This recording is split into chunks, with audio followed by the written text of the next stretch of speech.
Good morning, my lady, my lords. I appear with my learned friend Mr. Straw for the first appellant.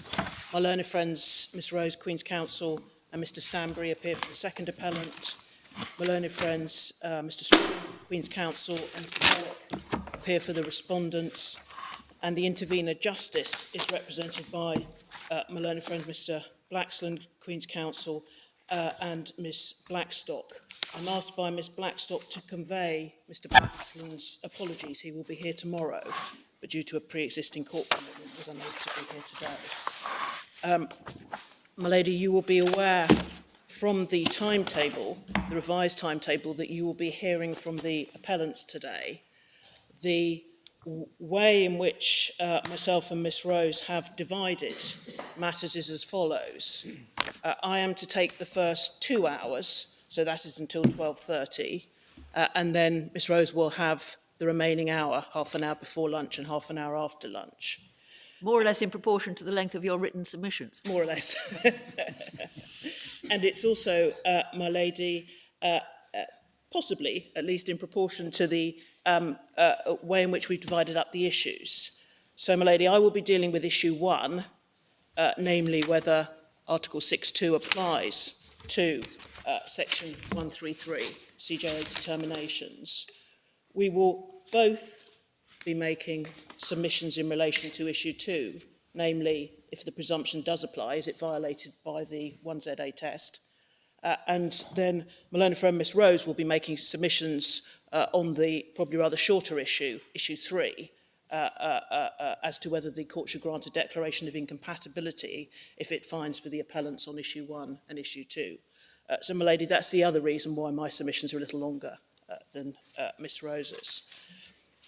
My lady, with that in mind, and turning immediately to issue 1, if I may begin with some points that we seek to emphasise, to set out our stall, as it were, and then I will come to the relevant authorities and materials. So, my lady, 11 short points that we emphasise at the outset. Firstly, the respondent accepts that the Grand Chamber in Hallam and the UK decided the very point that is in issue, namely that Article 6.2 applies to Section 133 decisions. Secondly, my lady, as the Court of Appeal in this case recognised, the Grand Chamber's decision in Hallam is a carefully considered one. It is detailed and reviews a considerable amount of European Court of Human Rights jurisprudence, and it is intended to be authoritative. Thirdly, my lady, both the question of when the Article 6.2 presumption applies to determinations regarding post-acquittal compensation schemes and the question of whether Article 6.2 applies to Section 133 decisions have been the subject of a clear and constant line of authority from Strasbourg. So both those issues, and I emphasise that because my learned friend for the respondent submissions do at various points attack both of those points. Fourthly, my lady, we respectfully submit that the principles as to when Article 6.2 applies to post-acquittal compensation scheme determinations have been identified and consistently applied by the European Court of Human Rights since at least 1993 in the Sekanina case, that is to say 25 years ago, albeit they have been confirmed and perhaps more clearly articulated in the Grand Chamber's decision in Hallam. Fifthly, my lady, we emphasise that the respondent appears to accept in their case that it would be a, quote, exceptional course for this court not to follow the Grand Chamber in Hallam in concluding that Article 6.2 applies to Section 133 decisions. Sixthly, we submit that nothing has been identified that would warrant taking that exceptional course. And indeed, to the contrary, the European Court of Human Rights has identified a sound rationale for the presumption operating beyond the conclusion of criminal proceedings in relation to post-acquittal compensation. And in particular, the court has stressed in various decisions that it is necessary for the protection afforded by Article 6.2 to be practical and effective, and that is why the presumption is applied to post-conclusion of the criminal proceedings situations, so that public officials and bodies are precluded from acting in a way that fails to respect the presumption or calls into question a person's innocence.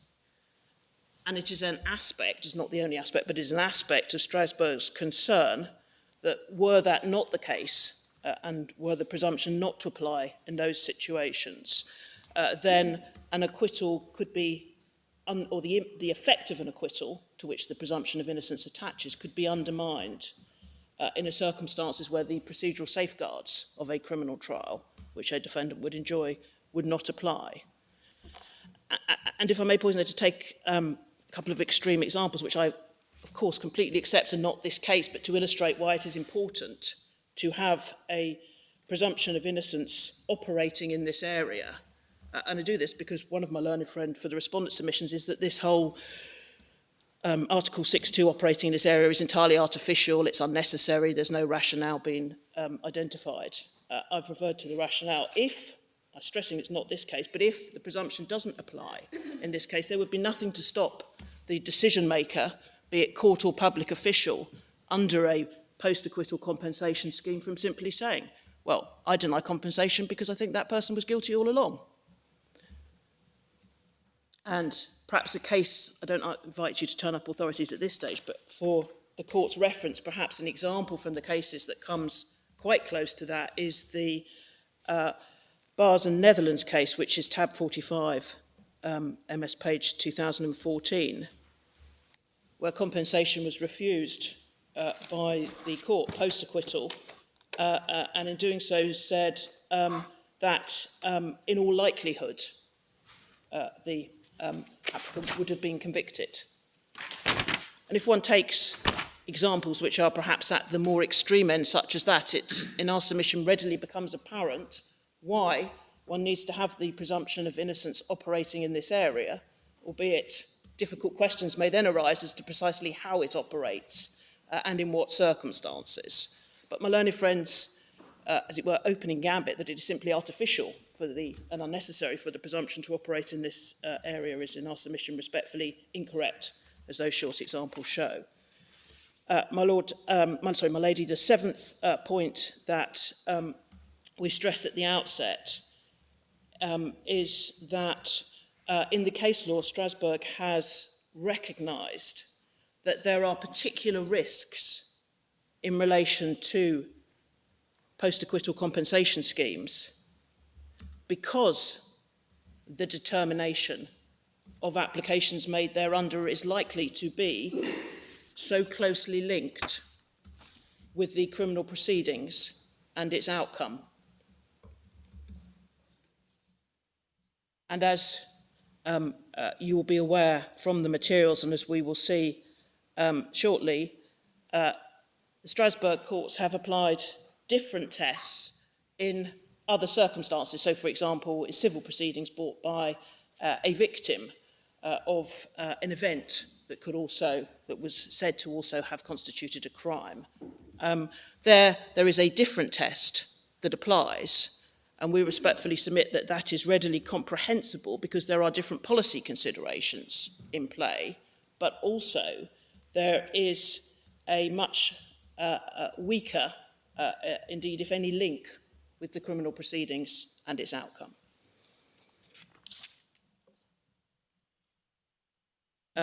Point 8. Accordingly, in relation to post-acquittal compensation schemes, the approach of Strasbourg has been to hold that the presumption of innocence applies where there is a sufficient link between the concluded criminal proceedings and the subsequent decision-making process. And whether that link exists or not, I'm summarising here, we're seeing the authorities, but broadly, whether that link exists or not is tested by examining the interrelationship between the two jurisdictions, including whether the application for compensation can only be made consequent upon an acquittal, by examining the nature of the respective procedures, and by examining the subject matter involved and the extent to which the subsequent decision maker has to evaluate or re-evaluate the material before the criminal court and the criminal court's decision.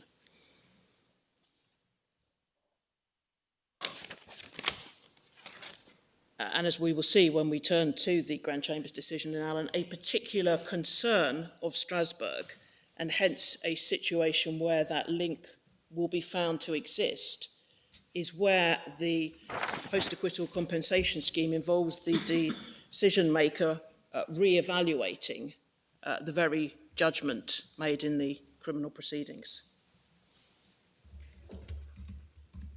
And point 9, my lady, it is for these reasons that Strasbourg has repeatedly held that Article 6.2 does apply to post-acquittal compensation schemes, irrespective of the particular eligibility terms of that scheme. And this has been the case, for example, we will see, and I'm certainly not going to take you to all these cases, but I'll give you brief references in due course. This has been the case in relation to an Austrian scheme, a Norwegian scheme, a Belgian scheme, a Spanish scheme, a German scheme, a Netherlands scheme, and indeed, as we know, Section 133 as well. Indeed, the respondent has not identified a single example where Strasbourg has held that the presumption of innocence does not apply to a post-acquittal compensation scheme. And one could perhaps hypothesise extreme examples where the link isn't present, but because of the rationale and the link involved, that is entirely unsurprising. Point 10, my lady, turning specifically to Section 133, Strasbourg has therefore held, applying that approach, that rationale and those principles, that the presumption of innocence applies to Section 133 for a number of reasons, but at its core, and in particular, because the entitlement only arises once the conviction is quashed, and because the process requires an assessment by the Secretary of State of the Court of Appeal Criminal Decisions, Court of Appeal Criminal Division's judgment and reasoning in quashing the conviction. And those in our submission are sufficient features to establish the link.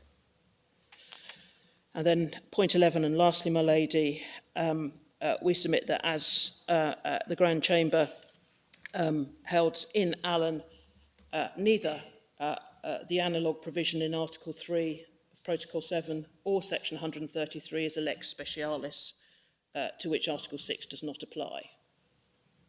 There's very good reason why it should apply, which I have outlined, and it is clear from the view that the Grand Chamber expressed in the Allen case that if and when it is asked to decide whether Article 3, Protocol 7 is a lex specialis in terms of the presumption of innocence, it will clearly say no.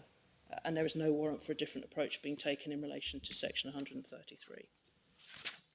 So, my lady, with those opening observations, if we can turn to the some of the material, I'll try and be as selective as I can. And to avoid going back over the material, I will make some points relating to issue 2 as well while we are looking at the relevant materials. My lady, first of all, the statute itself, which is to be found in tab 2 of volume 1, MS page 679.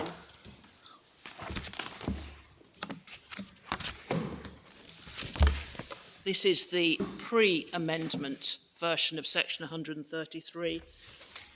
You will be aware of the test which is set out in subsection 1.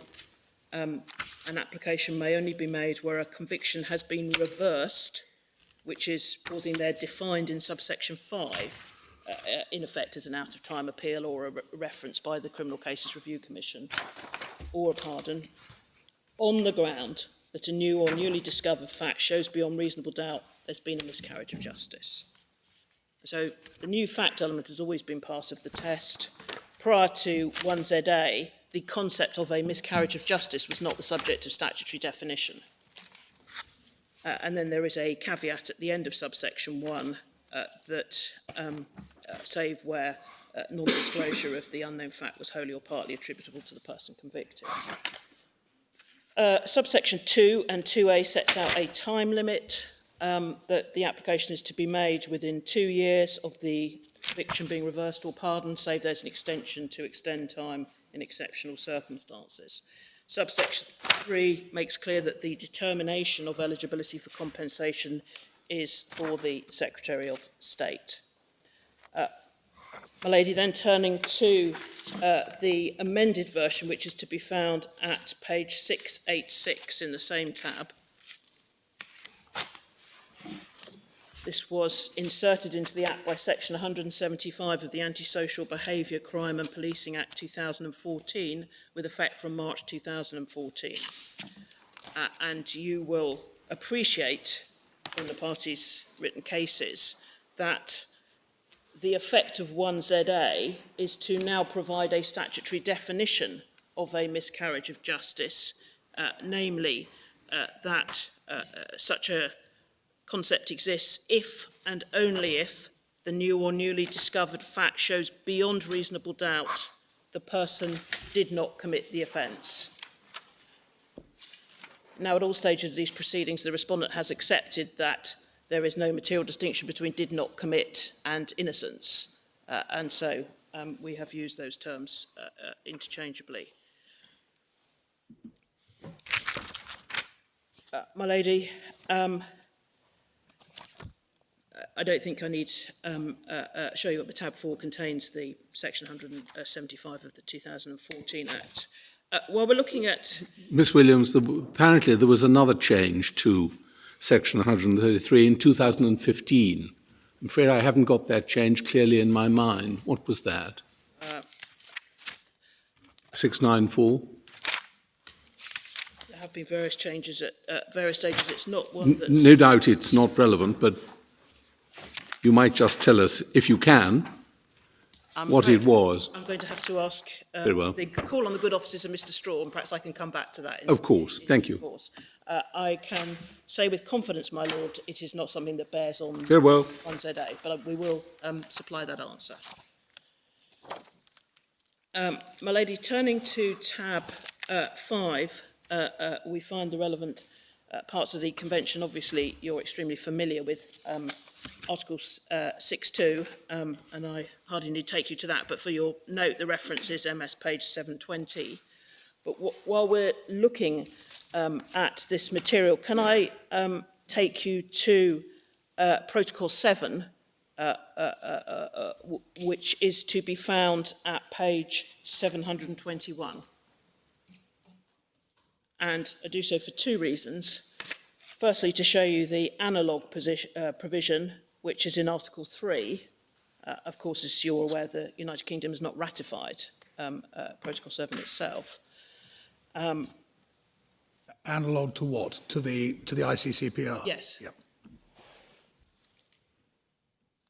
And can I also draw your attention, because this is a provision which the Grand Chamber in Hallam refers to in dismissing the proposition that either Section 133 or Article 3, Protocol 7 is a lex specialis, and that's Article 7, which provides, as between the state parties, the provisions of Articles 1 to 6 of this protocol shall be regarded as additional articles to the Convention, and all the provisions of the Convention shall apply accordingly.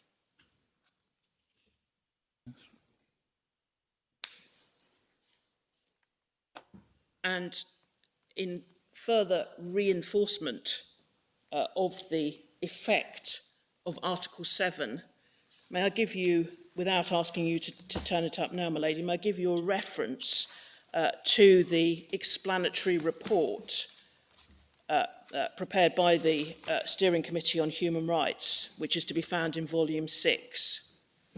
It's at tab 68. The report begins at page 2354, and the passage I draw your attention to is paragraph 43, which is at page 2361. And I do so accepting, as you will probably have seen from the Strasbourg authorities, that the document emphasises that it is not an authoritative interpretation of the text of the protocol, but nonetheless, the contents of that paragraph reinforces the proposition that Article 7 was inserted to clarify that the provisions of the Convention apply to those rights which are set out in the 7th Protocol. What is the relevance of this, strictly bearing in mind that we're not a party to the 7th Protocol? My Lord, it is a point which the Grand Chamber refers to. Indeed, it's one of the central points the Grand Chamber makes in explaining why neither Article 3, Protocol 7 or Section 133 would be regarded as a lex specialis. The reasoning to the contrary, which domestically... You said that, but I understand that, but maybe that bit of the reasoning of the Grand Chamber is not very applicable to the United Kingdom since it hasn't signed up to the 7th Protocol. Well, my Lord, if one starts, and we'll see this when we go to the authorities, if one starts, as it were, at the other end of the chain, the view that that Section 133 was a lex specialis, which was first expressed by Lord Steyne in Mullen, was based on an assessment of the similar provisions in both the International Covenant on Civil and Political Rights and this provision in Article 3, Protocol 7. So given that, as it were, the genesis of the idea that Section 133 was a lex specialis came from a perception as to how it was intended that this equivalent right in the Convention would be treated. It is, my Lord, highly relevant to see, in fact, the view of the Grand Chamber and what it was based on. So he actually referred to Protocol 7 and Yes, you're hoisting him by his own petard. I probably would have put it slightly more politely, but that's the essence of it, my Lord, yes. Him and others. You're saying that there is no logical inconsistency between the two articles of the ICCPR any more than the two articles of Protocol 7. Indeed, my Lord, yes. The contrary possibility is that the fact that they coexist means that Article 6.2 simply cannot apply. My Lord, we would respectfully submit that there is no reason why Article 6.2 cannot apply. We shall come to that. As we shall come to. But they're clearly meant to coexist somehow or other. There's a contrast, isn't there, between the case with the unpronounceable name beginning with M. I was wondering how to pronounce that. Mawia? That one, anyway. Yes. The case cited by the Grand Chamber in Hallam in support of the proposition we're discussing. Yeah, well, because, in contrast, is it not? Because that was a restriction of movement under forbidden by a protocol compared with a deprivation of liberty under Article 5. And they were two different things. My lady, yes, that concerned... You're probably coming to this, so don't let me take you out of your pot.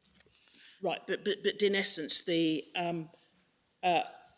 Grand Chamber in Hallam was contrasting the position there because that case, Mawia, concerned Article 1 of the 7th Protocol. And in that case, the court took the view that the rights guaranteed by Article 1 were a lex specialis. But the reason for that, as one sees when one reads the Mawia case, is that the issue before the court was whether the administrative decision-making involving the expulsion of the applicant from France was a civil right or obligation within Article 6.1. And the line of reasoning, I'm summarising, but the line of the reasoning of the court was that there was in any event prior to Protocol 7 coming into effect a chain of decisions which indicated that administrative decision-making concerning the rights of aliens and expulsions and so forth were not civil rights and obligations for the purposes of Article 6.1.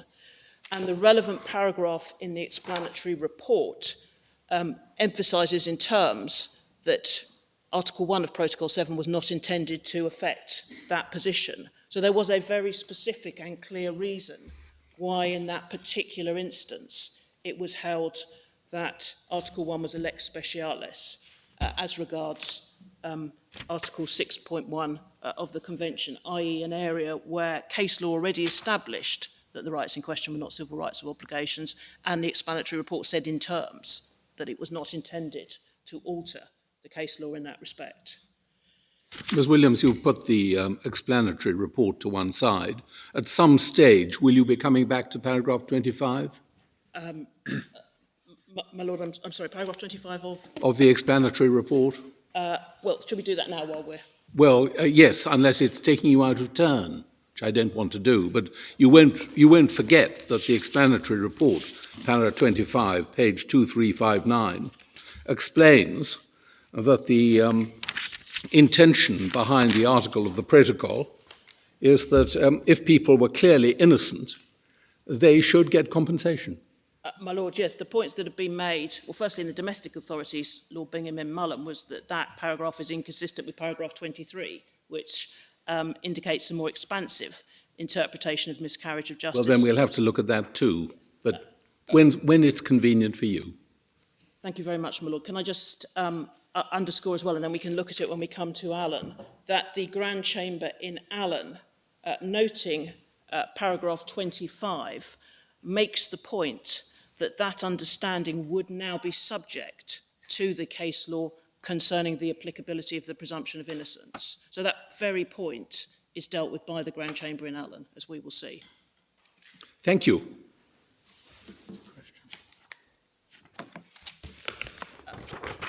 My Lord, I have now the answer to Lord Wilson's question about the 2015 change. If I can read Mr. Straw's writing, it says, the meaning of reversed in section 133 subsection 5 is that added? Yes, added a further circumstance in which a conviction is to be treated as reverse subsection G, which related to the Counter-Terrorism and Security Act 2015. Thank you very much, Ms. Williams. Thank you, Mr. Straw. Right, if I may then turn to the pre-Allen case law. I'm going to try and tread quite lightly in this area because there's quite a lot of it, but I do want to hopefully achieve two things. One, to show a clear and constant line of authority, and secondly, I need to look at it in the context of some criticisms that are made by my learned friend, Mr. Straw, and indeed in the earlier domestic case law. So, my lady, if we could first look at Seconina, which is to be found in volume 4, tab 35, MS, page 1846.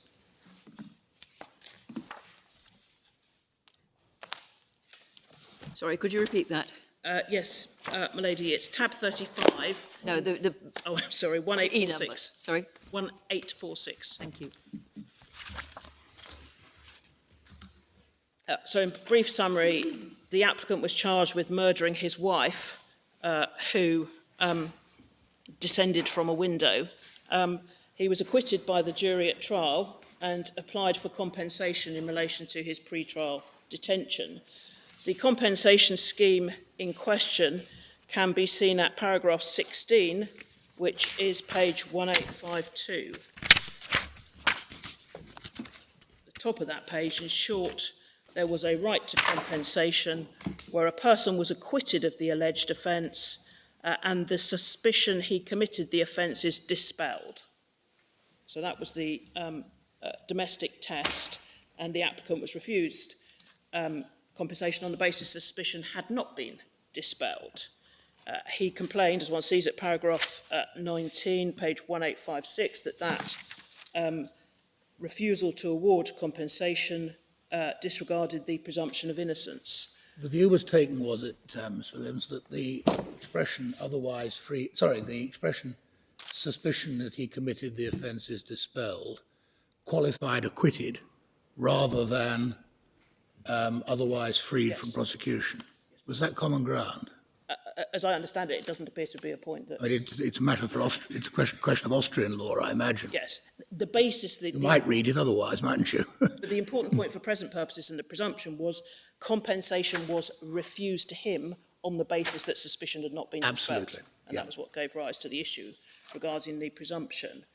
And this is an instructive case in our respective submission because it looks at both when Article 6.2 applies and what would be incompatible with it in the context of a test in a post-acquittal compensation scheme. Applicability is dealt with from paragraph 20 onwards at the bottom of page 1856. And one may see some echoes of more recent submissions in the government's arguments in that case.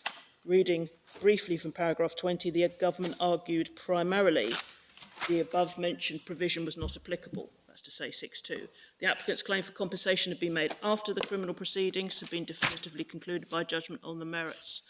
And reading on to the end, that both had been taken in separate proceedings instituted before a different authority.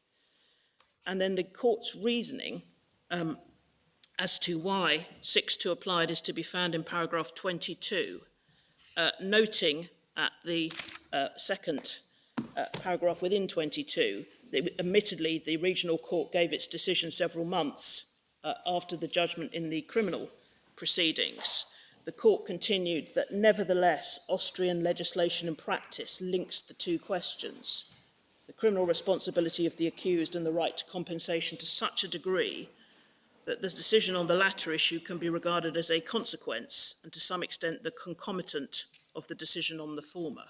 Pausing there, we understand, as indeed did Lord Dyson in the Dale case, we understand that to mean that the acquittal in the criminal proceedings is a prerequisite of the application for compensation being made. Well, is it just a prerequisite or is it a sufficient condition? Well, in none of the schemes that Strasbourg has considered, my lord, is simply the acquittal a sufficient condition for compensation. There are always... Well, it isn't in plenty of the others, but why isn't it in this case? If they're saying that the effect of the Austrian legislation is to link the criminal responsibility of the accused and the right to compensation to such a degree that a decision on the latter issue is a consequence and a concomitant of the first, all I'm getting at is, did Austria have, as this country clearly has, a large cohort of acquitted persons whom no one suggests are eligible for compensation? Well, my lord, one would presume so, since the limb of the test or the wording of the test referring to dispelling of suspicion did apply, as we have discussed, and one can hypothesise all sorts of circumstances in which someone would be acquitted without suspicion having been so you read it like dispelled. That. Okay. And then this is important, my lord, in the next paragraph that is still part of 22. Finally, the Austrian courts relied heavily on the evidence from the assize court's case file in order to justify their decision rejecting the applicant's claim, thus demonstrating that in their opinion there was indeed a link between the two proceedings and therefore applicability was established. Then, in the next section of the judgment, the court went on to consider whether the refusal of compensation to the applicant was compatible with Article 6.2. And it is within this section that paragraph 25 appears. I draw attention to paragraph 25 because it was referred to both by Lord Steyn in Mullen and by Lord Hope in Adams as a further pointer, it was said, towards the fact that section 133 was a lex specialis. Respectfully, we submit that it is not such a pointer. The point being made in paragraph 25, as appears from the opening lines, is that Article 6.2 doesn't guarantee a person charged with a criminal offence a right to compensation. And I'm paraphrasing, but the court goes on to say in that paragraph there is a great diversity of different schemes in different countries, and that's And one example, and look, there's another different scheme in Article 3, Protocol 7. That's all that's being said in that paragraph. And on our submission, and of course very respectfully, we do submit that that cannot be and is not a foundation for considering that Section 133 should be regarded as a lex specialis. The court then went on to assess whether the refusal was incompatible in that case, referred to some earlier cases in paragraph 26, which are in the bundle, but which I'm not going to take you through. But the meat of the court's reasoning is paragraph 30.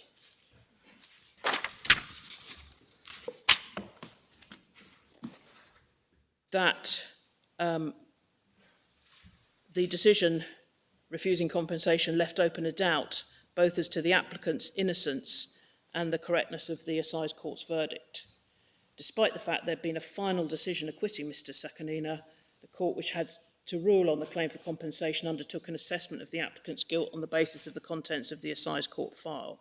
The voicing of suspicion regarding an accused's innocence is conceivable as long as the conclusion of criminal proceedings has not resulted in a decision on the merits of the accusation. However, no longer admissible to rely on such suspicions once an acquittal has become final. And we will see the development of that concept in the subsequent authorities, but that is perhaps the first example of where it is most clearly articulated. My lady, the same compensation scheme, and therefore I don't take you to the decision, was considered by... I'm awfully sorry to interrupt, Ms. Williams, but I'm just trying to see where we've got to, assuming that to be a benchmark and right. Which acquitted persons would not be entitled to compensation? I'm sorry, my lord, under the domestic scheme? Well, under the combination of the domestic scheme and the imposition of Article 6.2. Well, my lord, as I understand it, what the Strasbourg court is saying in effect here is that the test, the criteria in that case was problematic because it was formulated in terms of whether suspicion had been dispelled. I understand, and I'm afraid I can't put my finger on it immediately, but there is a reference in a later case to the Austrian scheme subsequently being changed as a result of that. Right. So the impact of this decision was in effect, I'm paraphrasing, but to say to Austria, you cannot have a compensation scheme which has as its criteria for determining eligibility a test that looks to whether suspicion has been dispelled, because in effect that involves a re-evaluation of the decision made in the criminal proceedings, acquitting the defendant and therefore giving him the right to the presumption of innocence. Right. I was simply... But the International Covenant and the Protocol both say, now look, there must be compensation where there's a miscarriage of justice. Let's forget about our new section. Miscarriage of justice. And so the decision maker has to look at the situation of an ultimately acquitted defendant and may say in relation to defendant A, no miscarriage of justice, and may say in relation to defendant B, miscarriage of justice. How can that decision be made otherwise than by looking at the evidence in the criminal case?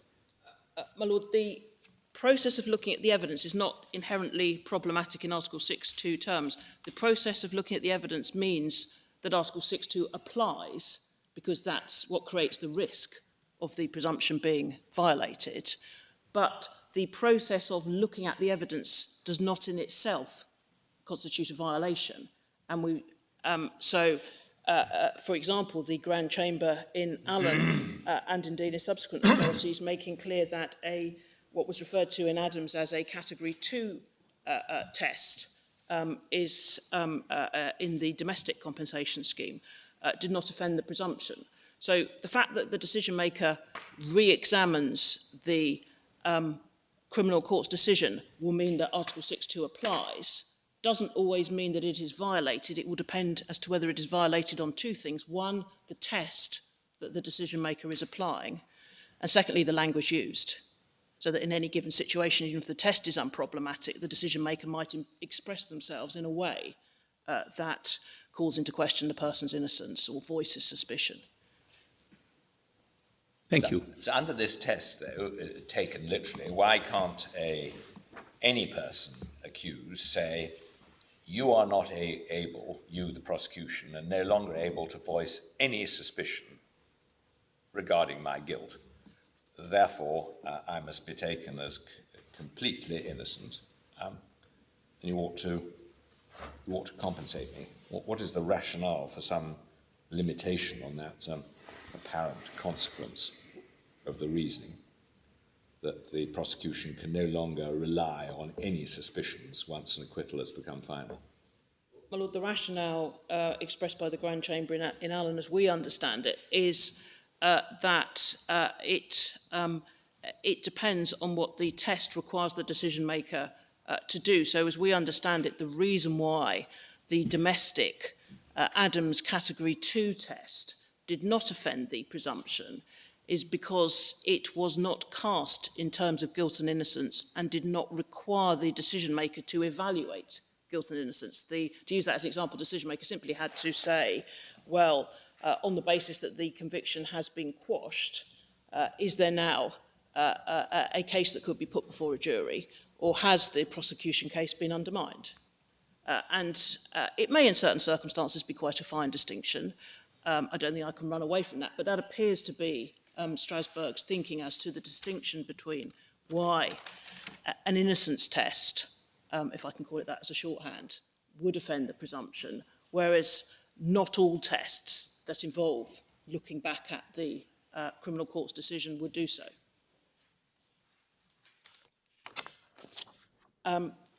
If I can then take you to the decisions on the Norwegian scheme, I should perhaps just say for my lady, my lords, for your notes, that the other decision in particular on the Austrian scheme was Rashiti, which is tab 40, page 1962, but I don't take you to it because the reasoning is similar. Norwegian scheme, we see the reasoning in the Hammond case, which is at tab 42, page 1980. The applicant was suspected of sexually assaulting children at a kindergarten where he worked. He spent 46 days in pre-trial detention and was then acquitted. And he applied for compensation pursuant to Article 444 of the Code of Criminal Procedure, and one can see the provision in question at paragraph 25, page 1987. And here the test was, if a person charged is acquitted, he may claim compensation from the state for any damage he suffered through the prosecution if it is shown to be probable that he did not carry out the act that formed the basis of the charge. And as we will see, the European Court of Human Rights held that that test violated the presumption. But before we come on to the incompatibility, if we look at why Article 6.2 was held to apply, and that is dealt with from paragraph 41 on page 1992. And in paragraph 41, the court recaps earlier decisions, including Sakanina and Rashiti in the earlier German cases, and then says this in paragraph 42, fourth line: the issue is whether the compensation case nevertheless was linked to the criminal trial in such a way as to fall within the scope of Article 6.2.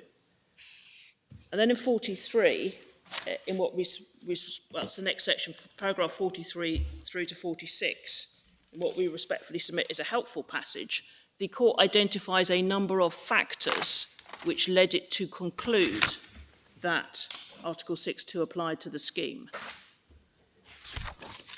And if I can highlight factors from 44, 45 and 46. 44 refers to the damage engaging the responsibility of the state. 45, fifth line, refers to the outcome of the criminal proceedings was a decisive factor, it being a prerequisite that the person charged had been acquitted or that the proceedings had been discontinued. Pausing there, so that makes it very clear that that's what Strasbourg means by a decisive factor. And then if you look on down through paragraph 45 and 46, you will see the court noting that, that although there were differences in evidentiary standards, the latter issue overlapped to a very large extent with that decided in the applicant's criminal trial. And it was determined on the basis of evidence from the criminal trial by the same court sitting largely in the same formation. 46, thus the compensation claim not only followed the criminal proceedings in time, but was also tied to those proceedings in legislation and practice with regard to both jurisdiction and subject matter. Its object was, put simply, to establish whether the state should have a financial obligation to compensate the burden it had created for the acquittal person by the prosecution it had engaged against him. And so the court considered, end of that paragraph, that the conditions for obtaining compensation were linked to the issue of criminal responsibility in such a manner as to bring the proceedings within the scope of Article 6.2. And so one sees the sort of factors that the court regarded as significant, consistent. I respectfully submit with the submissions I've already made, but I do emphasise, because we will see Lord Hope refer to this case in Adams, it is quite clear from this passage it wasn't simply because the compensation eligibility decision was made by the same court sitting largely in the same formation, which is a point that he highlights. That is undoubtedly a factor, but it was only one of a number of factors identified by the court. And if one considers the rationale for the presumption of innocence applying in this area, plainly it can just as easily be a matter for concern and undermining potentially of an acquittal, whether the decision maker is the same court or a different court or public body. My Lord, my Lady and my Lords, then compliance with Article 6.2, paragraph 47 onwards. 47 reiterates the general rule as it was then articulated. We'll see it's somewhat developed in Allen in the Grand Chamber, but as then articulated, that following a final acquittal, even the voicing of suspicions regarding an accused's innocence is no longer admissible. And the conclusion one then sees in the latter part of 47 and in 48, the High Court reached the conclusion the applicant had failed to show that it was probable he had not perpetrated the acts which formed the basis of the charges, and so rejected his compensation claim. In the view of the court, the High Court's reasoning clearly amounted to the voicing of suspicion against the applicant with regard to the charges of sexual abuse for which he had been acquitted. So, pausing there for a moment, in that case it was the test, it was the statutory test itself that was a matter of concern for the court. My Lady, if I may, while we have this authority open, although it's a point that arises later in our submissions, draw your attention to paragraph 48 as well, that the court noted that the domestic courts had repeatedly emphasised, and you can see this in paragraphs 21 to 23 above, that they were not intending to undermine the presumption of innocence. But the court says, in effect, making such cautionary statements, if in substance what you're doing is undermining the presumption, the presumption is undermined, and what the court described as a few cautionary statements won't save the position, and you'll appreciate why that's of relevance here. You've got, when we come to Allen, as eventually we shall, we're going to find, aren't we, that a case in which the possibility that the defendant did it remained open was not something that amounted to the voicing of suspicion with respect to the charges. So it's a matter of, as I think the court says in Allen, very largely of language. Is that right? Well, my Lord, in our respectful submission, it's a matter of two things which may well be interconnected. One is the test which the court has to apply, and you'll appreciate in Allen before the Grand Chamber that the test itself was not an issue complained of by the applicant. It's the test or the language used by the decision maker, or both. In this case, it was the test itself that was problematic. In some cases, the test itself is not problematic, yes, I see. but it is the way the decision maker expresses themselves in the particular instance. My Lords, can I also, sorry, my Lady and my Lords, can I draw your attention to the concurring opinion of Judge Grieve, which begins on page 1996, because she articulates, perhaps in a little bit more detail, the rationale for why a test of this nature is objective.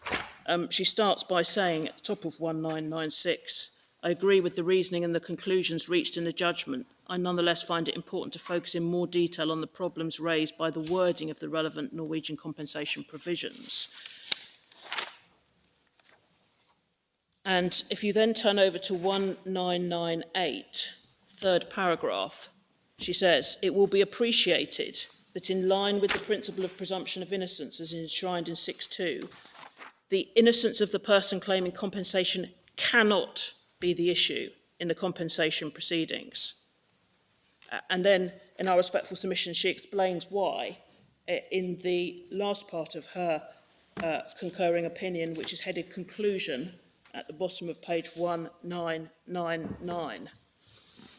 She says, the consequence of the court's finding in this case is that a high contracting party cannot, without violating the convention, offer compensation after an acquittal or discontinuance of proceedings on the ground that on the balance of probabilities the person originally accused, quote, and this is the test from the domestic scheme, did not carry out the act that formed the basis of the charge. The reason is that compensation claims from that person are a consequence and concomitant of the criminal proceedings as such, and thus bring the presumption of innocence enshrined in Article 6.2 into play, in contradistinction to cases in which compensation is sought by a third party. The question, in cases in which it is the person previously under investigation or charged with a crime and then acquitted to is seeking compensation, cannot be whether the person carried out the act that formed the basis of the charge, because that is no longer in question. Owing to the principle of presumption of innocence, there is invariably only one answer, and that is in the negative. So I take you to that for what I hope is obvious reasons, because it contains a little bit more articulation of why a test, a domestic scheme eligibility test that is couched in terms of requiring someone to prove their innocence, itself offends the presumption of innocence. In other words, it requires someone to prove that which has already been established in their favour by operation of the presumption upon their acquittal. My lady, again, there are other decisions concerning the Norwegian scheme, such as O and Norway, which I won't take you to. That is to be found at tab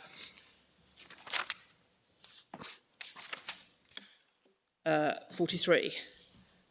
There are decisions concerning the Netherlands compensation scheme, where the applicability was not an issue, and the court moved straight to consider violation. So I'm not going to take you to those, but can I just give you for your note the references? So the two Netherlands cases are Bars and Netherlands. I referred to Bars very briefly in my introductory remarks. That's volume 4, tab 45, page 2014. And Del Lat, or Late, excuse my pronunciation, in Netherlands, volume 4, tab 47, page 2034. And that was a test. But again, whilst it's a different domestic test, it was compensation could be granted post-acquittal for reasons of equity. That test was held not to be objectionable in itself, but it was the way that it was applied in those particular instances that presented a problem. And as I say, again, no issue in the case, but that Article 6.2 applied to that. My lady, there is a Spanish case which my learned friend Miss Rose is going to deal with, but I'm simply mentioning it here in, as it were, completing the tour of the landscape, which is volume 5, tab 49, which concerns a Spanish post-acquittal compensation scheme. And then the Belgian scheme was considered in the Capot case, which is volume 5, tab 50. If we could look at that one, please. MS page number is 2082.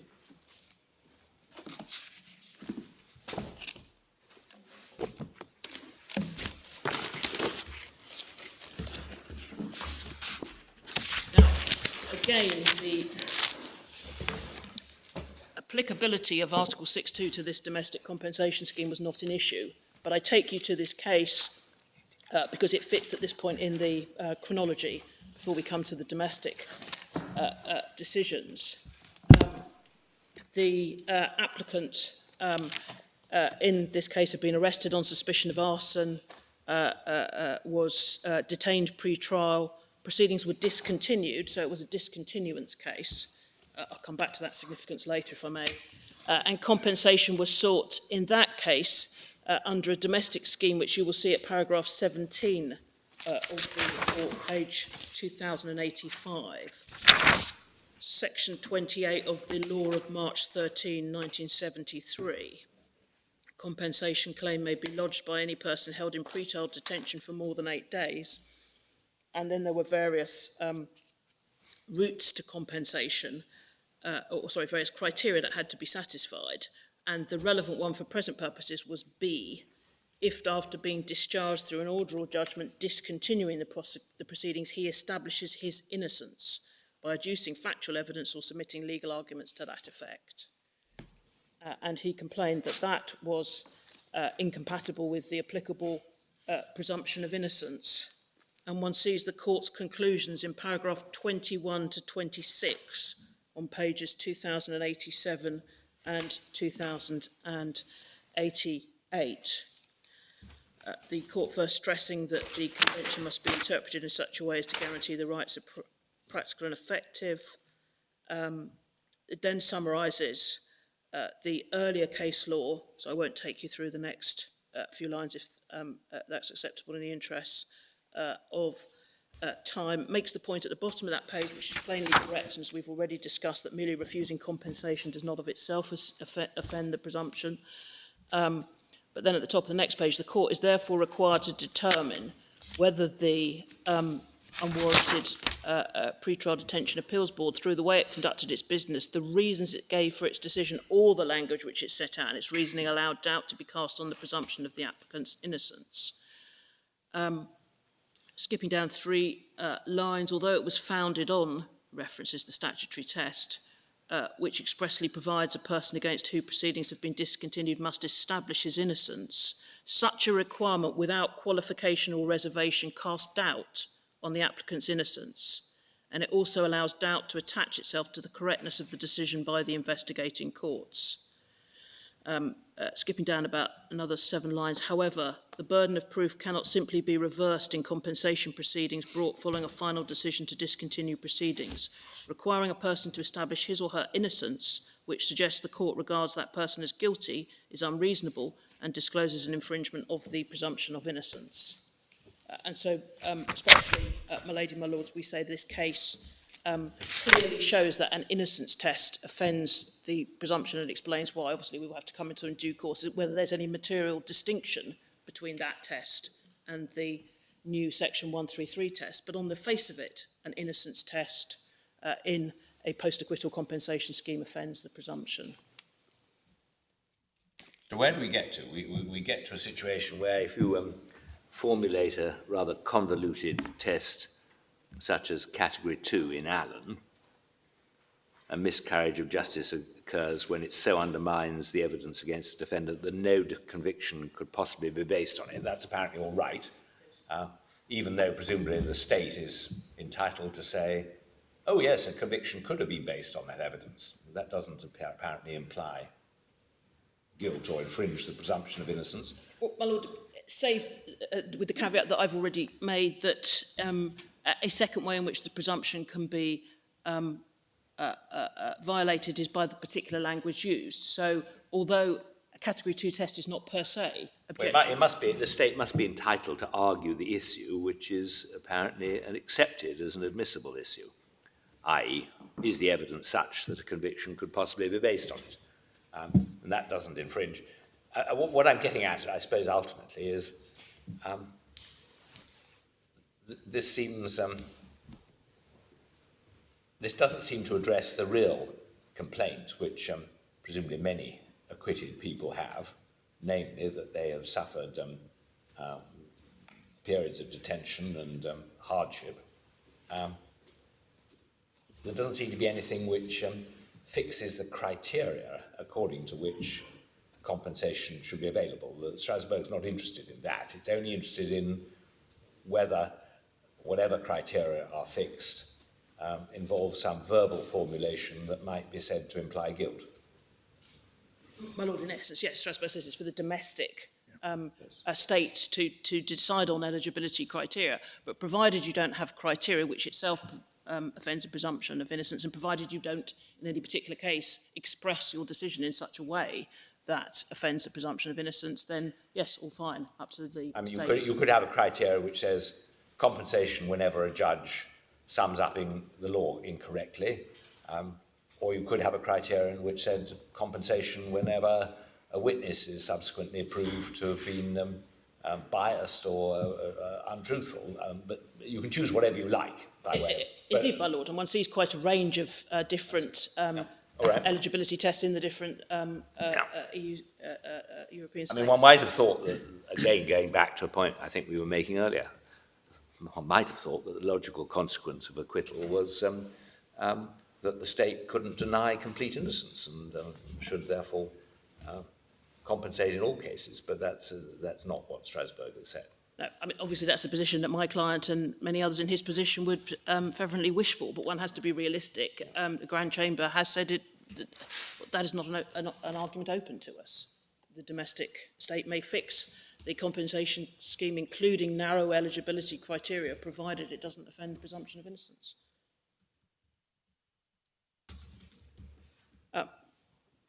My lord, two other things briefly before I turn to the domestic cases. The first is the distinction with civil proceedings, because that was a topic which, amongst others, appeared to concern the judiciary in the domestic cases.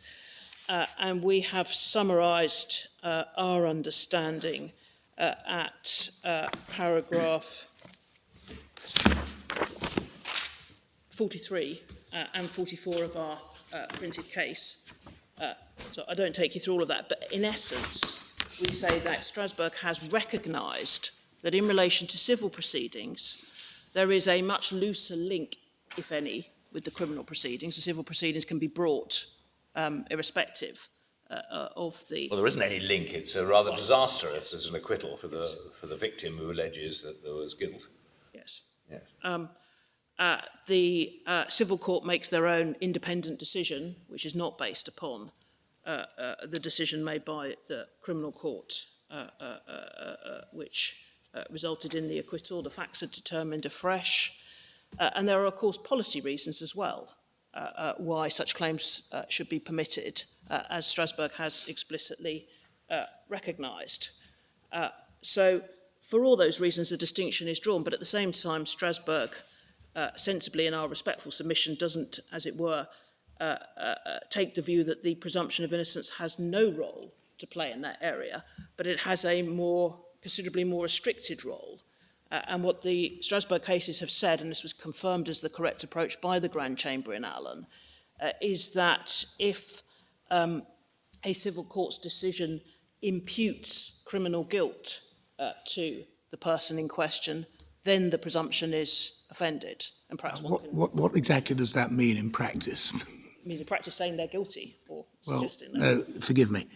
The complainant says that he's been badly beaten, or she's been badly beaten by the defendant. The defendant is tried and acquitted. She sues. She says, he badly beat me. And the civil court says, we're satisfied on the balance of probabilities, which is a different standard, that he did. Now, is that imputing criminal liability to him or not? And if not, why not? My lord, it's not, because it's couched in terms of a criminal offence. Well, what if she says he tried to murder me? Or rape me?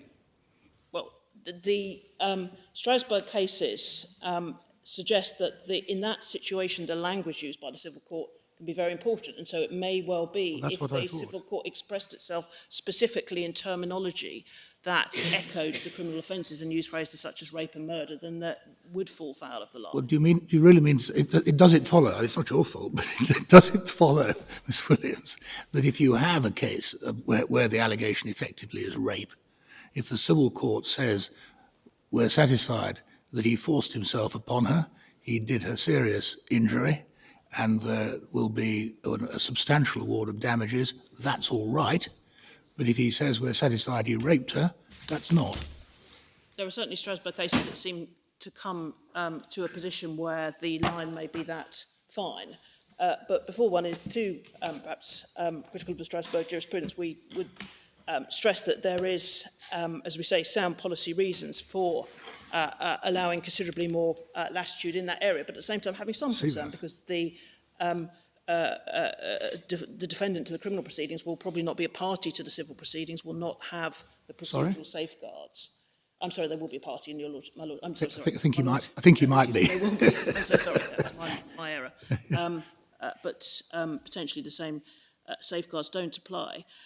My lord, even if one takes the view that the Strasbourg jurisprudence in relation to civil proceedings is not as clear-cut as it might be, and that was certainly, for example, the view that Judge Gaetano takes in Allen, as we will see, that doesn't, in my respectful submission, negate any of the points that I've been making, which are very specific to post-acquittal compensation schemes. And I think it is important to make that point because, respectfully, my learning from Mr. Strawn's submissions sometimes cite cases which are from the civil proceedings arena without distinguishing that is the context in which they were decided. And it is a different test. And also there, the question of applicability and incompatibility are rolled into one, because it is only if the court uses language which imputes guilt that A, the presumption applies, and B, it's violated. Well, Miss Williams, in the family division, we frequently had a situation where there had been a criminal charge against a stepfather for abusing his children, and he was acquitted.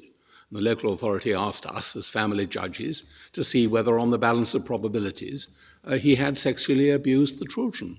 And we often found that he had. We expressed ourselves in terms of the balance of probabilities, and there were grave repercussions for him arising out of that. But why didn't our findings amount to an assault on the presumption of innocence? Well, my lord, I think what Strasbourg would say is that it was because the findings were not expressed in terms of criminal guilt. Albeit, as I say, I accept it's a fine line. Context is important here, is it not? I mean, a court, such as a family court, is charged with the obligation of making findings and can't avoid that obligation, whereas a compensation scheme is not saddled with the same constraint. Indeed, my lord, and we will see when we come on to Allen and the UK that there's a very clear message from Strasbourg that context is very important in determining whether a violation has occurred or not. My lord, can I give you, without, I'm afraid, having time to go through them, but references to the cases in the bundle which are examples of the application of this area, so civil proceedings, and you can see then the way in which Strasbourg has determined them. And they refer also to some earlier cases that are not in the bundle. So firstly, Reeves and Norway, which is tab 46, which was a civil claim by an insurance company to recover money paid out to someone who was had been suspected of arson. That's in volume 4. Volume 5, Orr and Norway, tab 52, which concerned a civil action brought by a rape complainant. That's page 2101. Vella and Malta, which is tab 62, page 2260, which was civil claims brought by the owners of stolen goods seeking their recovery or damage therefrom, from the person who had been charged with receiving stolen goods, subsequently acquitted. And then also one sees, this is a slightly different subcategory, if you like, but Bock and Netherlands, which is tab 54, page 2139, is an example of a civil claim for compensation brought by the defendant in a criminal proceeding, so subsequently suing the state for compensation, where, again, obviously slightly different policy considerations apply, but Strasbourg takes an analogous approach to that taken in the civil proceedings cases. So respectfully, one does perhaps glean a little further insight by reading those cases, but at risk of repeating myself, I do want to stress that even if, my lady, my lords, you take the view that there is a lack of clarity in that area, it doesn't undermine anything that we submit in relation to post-acquittal compensation schemes, where we respectfully submit the law is very clear. I mean, could the civil cases be reduced to the proposition that you shouldn't suggest that somebody was wrongly acquitted? Or or do they go further than that? It appears to go further than that because it might, for example, be a situation where criminal proceedings have not yet, or they're ongoing. Yes, I see. Um, But I suppose that would, then my proposition would be you couldn't suggest that he should be convicted in criminal proceedings. But I Yes, think that- what you're saying is certainly. Strasbourg goes further, and it has said you mustn't use language in the civil proceedings which refer to an offence, what is an offence, Yes. even on the balance of probability as having been committed. As I say, the test is impute guilt, but if you look at those cases, then Strasbourg does seem to take a relatively strict line. But at the same time, as my Lord Carr said, looking at the context, looking at the role of the civil court, and for example, if it was a family court, that might be particularly significant. Probably the case which has what might be said to, I'm being frank about this, has what might be said to be a surprising outcome is the Orr case. That is perhaps the case that comes to domestic eyes closest to the line when one looks at it in understanding why there was a violation. And that's why I've been slightly hesitant in some of the answers that I've given, because it seems to go somewhat further than the other cases in that area, and I don't want to be inaccurate in what I... Where do we find the Orr case? I know it's tab 52, but you didn't... Oh, I'm so sorry, my lady. It is... 2102, I think. And which paragraph? It's page 2101, and the paragraphs, my lord, to concentrate on are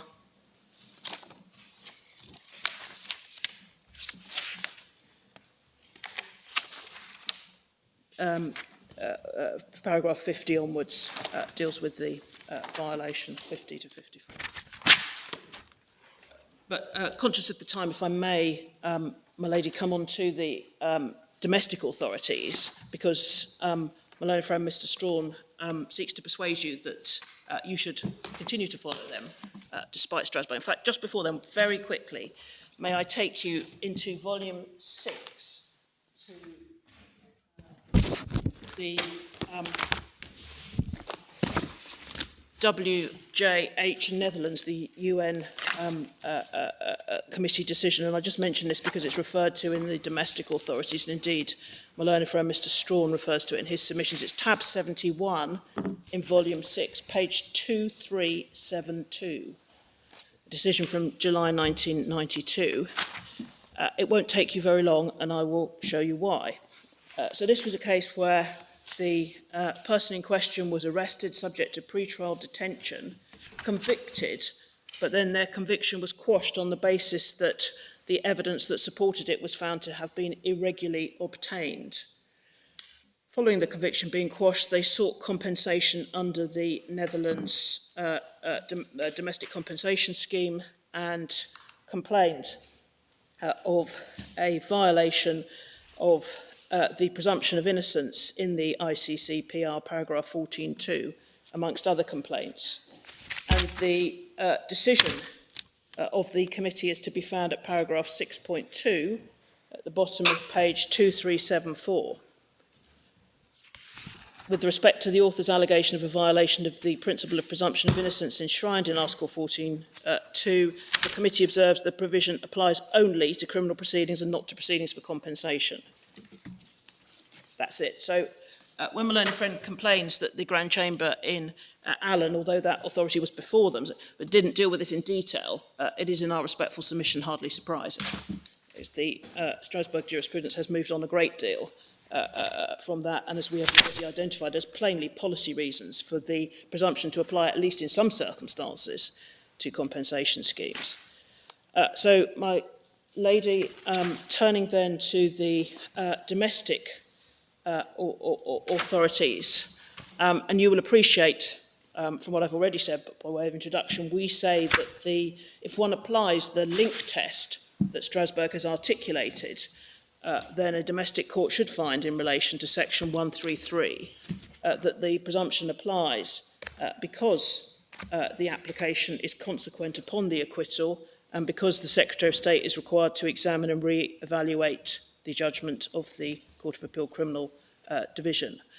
There are also ancillary points. There's the linked time limit for bringing proceedings, compensation is sought from the state for damage sustained as a result of the conviction. But the two most important points are you apply for compensation if and only if the conviction is quashed, and secondly, the scheme requires the Secretary of State to evaluate the Court of Appeal Criminal Division's judgment.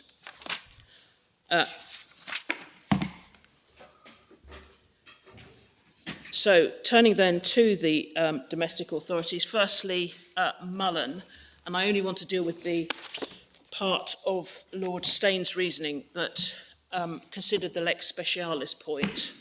You will appreciate that the focus of his judgment, and indeed that of other members of the House, was on the meaning of miscarriage of justice prior to there being a statutory definition, and I needn't take up time with that. So if we turn to Lord Staines's speech, and if first of all we note the submission... What's the...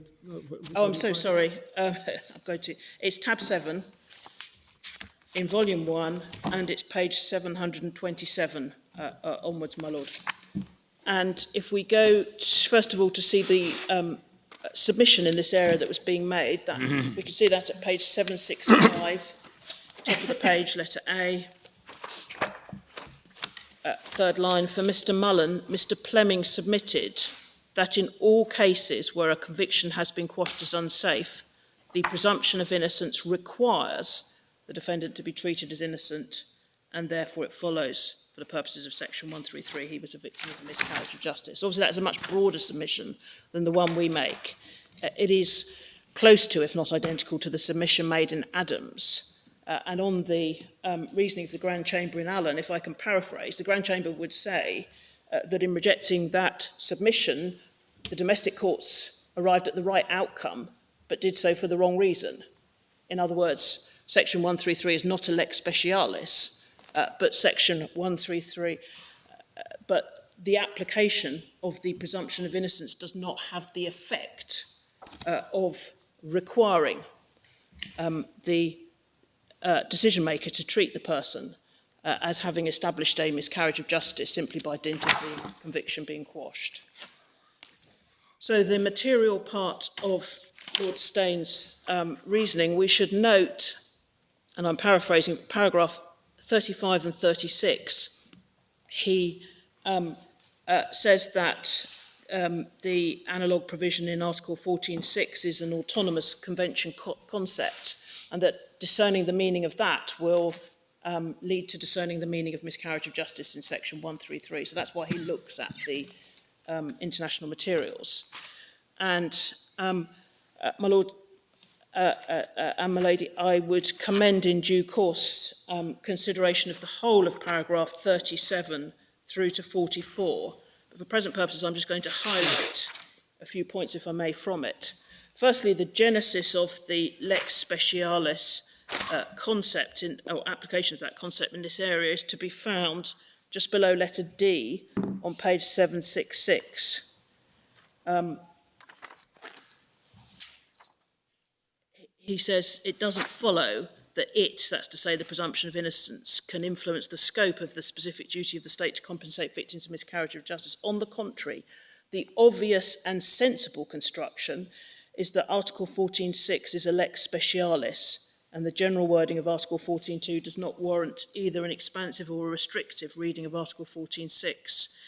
The latter provision creates an independent fundamental right governed by its own express limits. And you'll see immediately above it, he's referred to the French case, which I've already explained where that, in fact, is very different. And so he is, as I mentioned earlier, he does appear to be deriving his reasoning from an understanding of how the ICC PR analogue provisions would work and how the Protocol 7 provisions would work.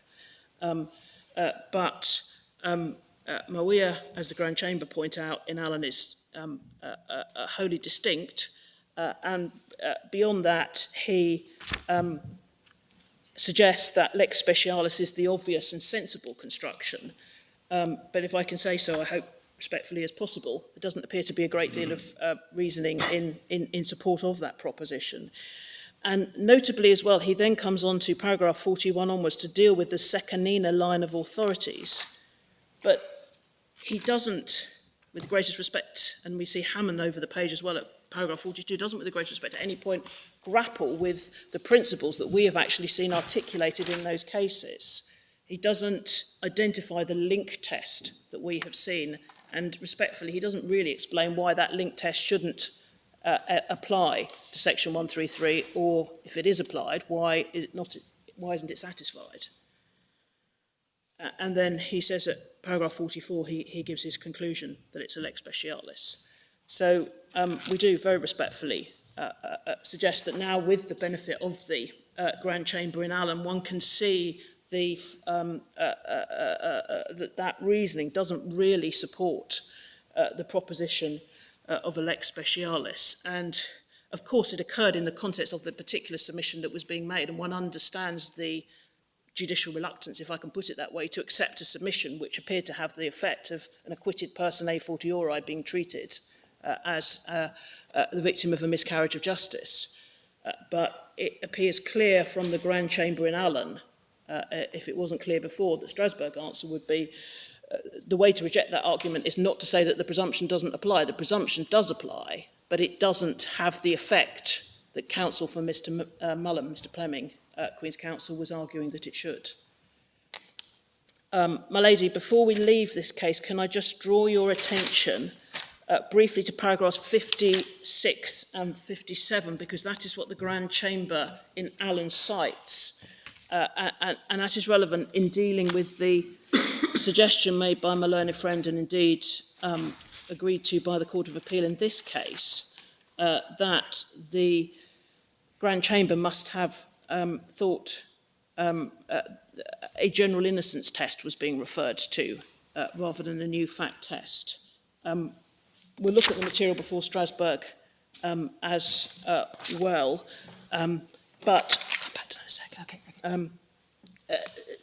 Paragraph 56 is cited in full in the Grand Chamber's decision, and it is important to note that it is quite clear from paragraph 56 that it is the new fact test contained in section 133, article 14.6 and article 3, 7th protocol, that is being referred to when then Lord Steyne says in the next paragraph, but Mr. Mullen was not innocent of the charge. Because you see in 56, I conclude the autonomous meaning of the words, quote, a miscarriage of justice, that's clearly quoting from the ICC PR, extends only to clear cases of miscarriage of justice. He then refers in that same sentence to the explanatory report. That is the explanatory report in relation to Article 3, Protocol 7, as the Grand Chamber realised. So again, new fact test. This is the international meaning which Parliament adopted when it enacted Section 133 of the 1988 Act. So in the very paragraph which is important in ascertaining the extent of the Grand Chamber's understanding, there is in our submission, there can be no doubt that the Grand Chamber appreciated that Lord Steyne was dealing with a new fact test when he said in paragraph 57, but Mr.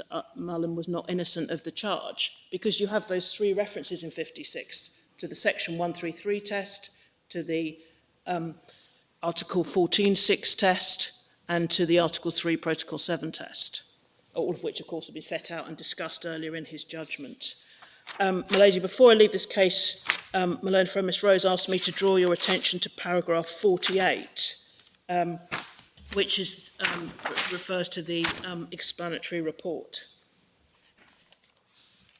It's all right if I just ask them to read it. I'll just leave that with you, as it were, having drawn it to your attention, because I'm aware I've still got some material to canter through.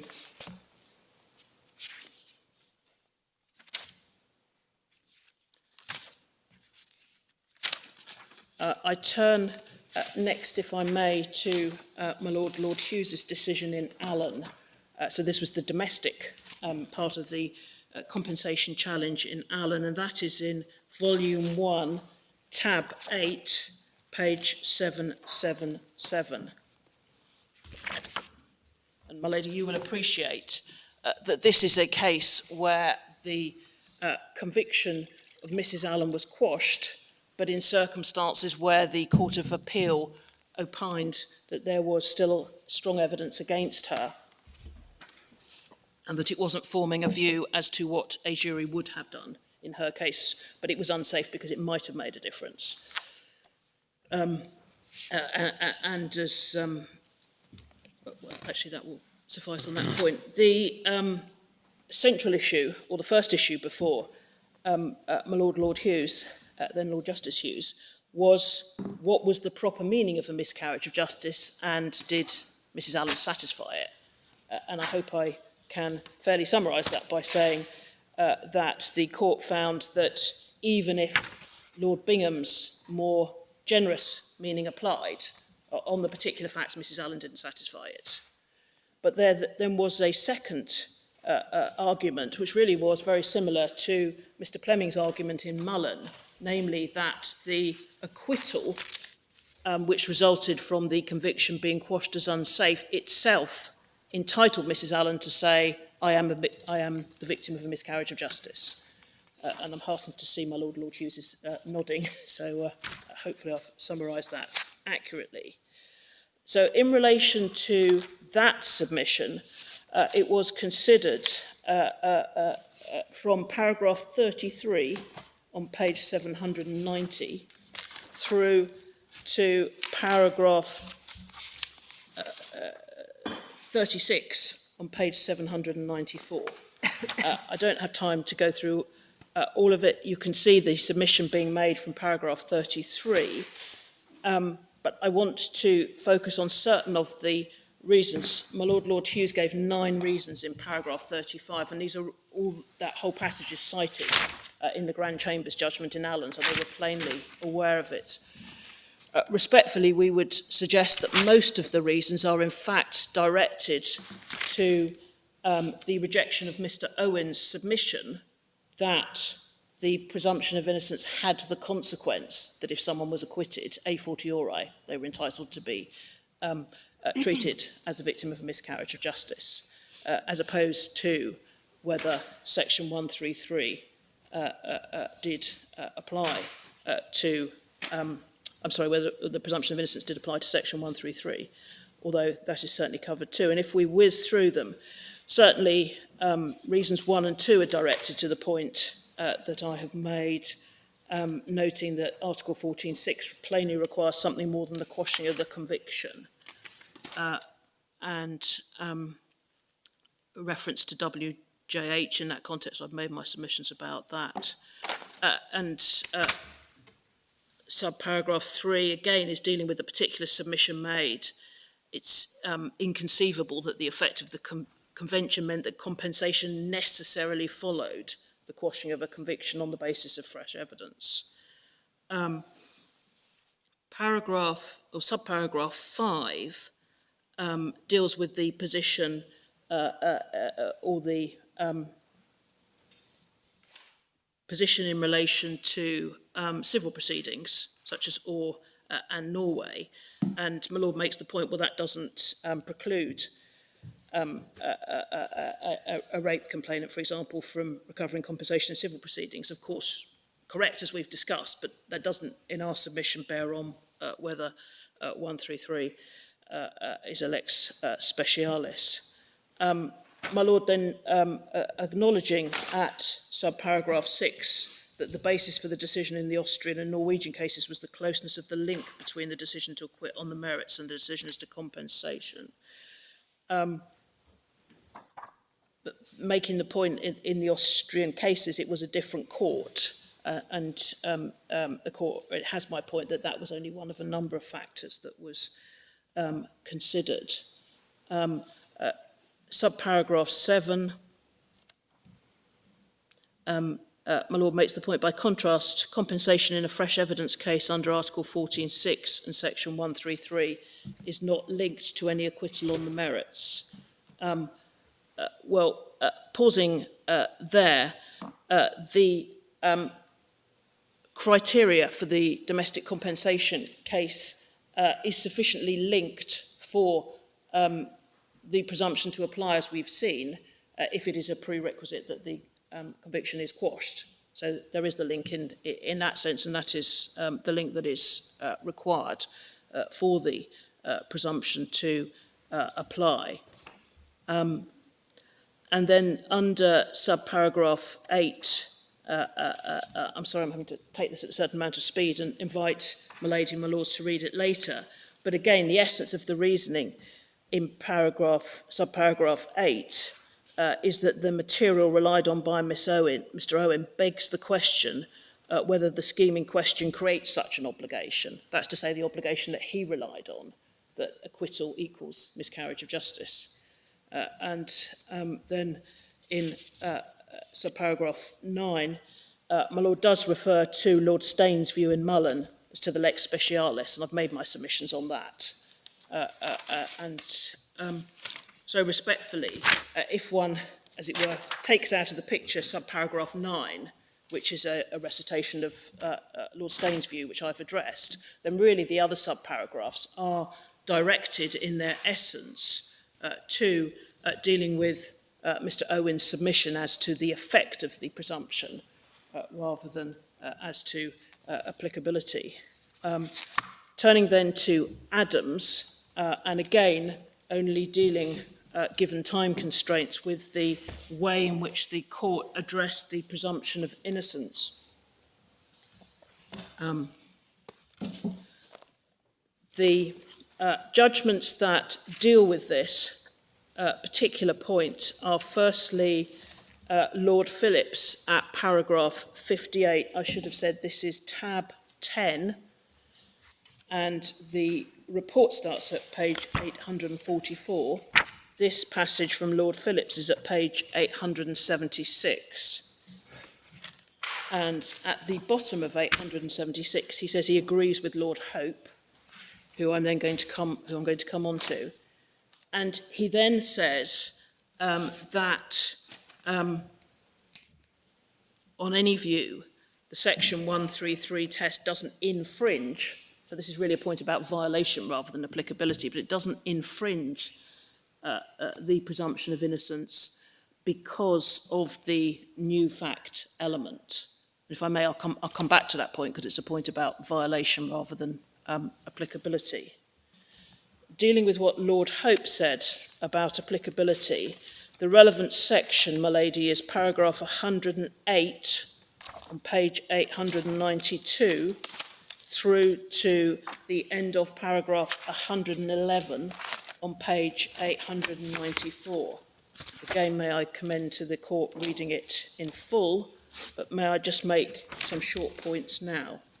Firstly, in paragraph 110, Lord Hope refers to the Hallam case that we looked at, but as it were,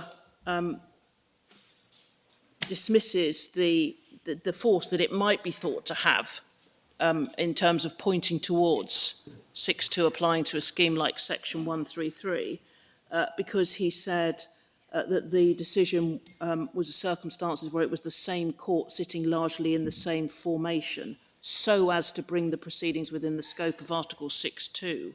Well, you will recall I flagged when we looked at Hammond that was actually just one of about 5 or 6 points which led the court to conclude that Article 6.2 applied. And so it is not the case that it was simply because of those factors that Article 6.2 was brought into play. In the same paragraph, second half of it, Lord Hope then says, so too, or and Norway. But my lady, pausing there, as we have discussed, or and Norway is one of the civil claim cases, and therefore a different test applies in any event. And it is respectfully fair to say that in this part of his judgment where he considers the presumption of innocence, Lord Hope does not expressly at any point refer to the test that is specific to post-acquittal compensation schemes. He does not, for example, say, well, this is the test that Strasbourg has applied in relation to post-acquittal compensation schemes, but I don't think it's a very good test, or I don't think in any event it should apply in these circumstances. we, very respectfully, Lord Hope doesn't really grapple with that test. And instead, in paragraph 111, he gives 4 reasons, which we have analysed in our written case at paragraphs 50 through to 53. In summary, they are as follows, and I'll take it fairly quickly because this part is all in our case. Firstly, he refers to the position in civil proceedings, to which we say, well, yes, that's the position in civil proceedings, but it doesn't shed light on whether the presumption applies to section 133. Secondly, he does make the observation, and you'll see this 8 lines down in paragraph 111, that in relation to section 133, he says the question of entitlement to compensation is entirely separate from the proceedings in the criminal court. Well, we respectfully say it isn't separate in the way that Strasbourg requires as significant for the application of the presumption, namely acquittal is a prerequisite, namely the decision maker evaluates the Court of Appeal Criminal Division's judgment. Then the third point he makes, and this is the lex specialis point, he derives support from that for that proposition, firstly from Secanina paragraph 25, and you will recall when I took you to that case why we submit that that paragraph in Secanina is in fact not addressed to the issue of the applicability of Article 6.2 at all. And then he refers to Lord Steyne's reasoning on that point, which I have already addressed. And then the last point he makes is a point about violation rather than applicability, about whether certain proceedings would or wouldn't undermine the acquittal. And so, my lady, whilst my learned friend's, Mr. Strawn's case essentially rests on persuading you that you should follow Adams in the face of this clear and consistent line of authority from Strasbourg, and in particular from the Grand Chamber in Hallam, it is in our very respectful submission not the case that paragraph 111 in Adams provides a secure foundation for taking the exceptional course of declining to follow the Strasbourg position. Because on analysis, as we have sought to do, Lord Hope's reasoning doesn't in fact really grapple with the Strasbourg test or explain why it should not apply, and the support for the lex specialis proposition is thin, to put it mildly. My Lord, the third member of the court who, I should say in passing that my lady, judgment is paragraph 114 onwards, and there is an observation at the end of paragraph 116 on page 895 that the person in question does not have to prove his innocence at trial. It seems wrong in principle. He should be required to prove his innocence now. My lady doesn't refer in terms to the presumption of innocence. It may be the principle that you had in mind. I simply draw attention to that. My Lord, Lord Kerr said that he agreed with Lord Hope, and the reference to that is at paragraph 181 on page 912. Lord Clark, paragraph 230, page 924, said he wasn't persuaded that section 133 was a lex specialis. And then finally, for the minority of 4, who were in the minority in terms of the meaning of a miscarriage of justice, Lord Judge at page 930, paragraph 255,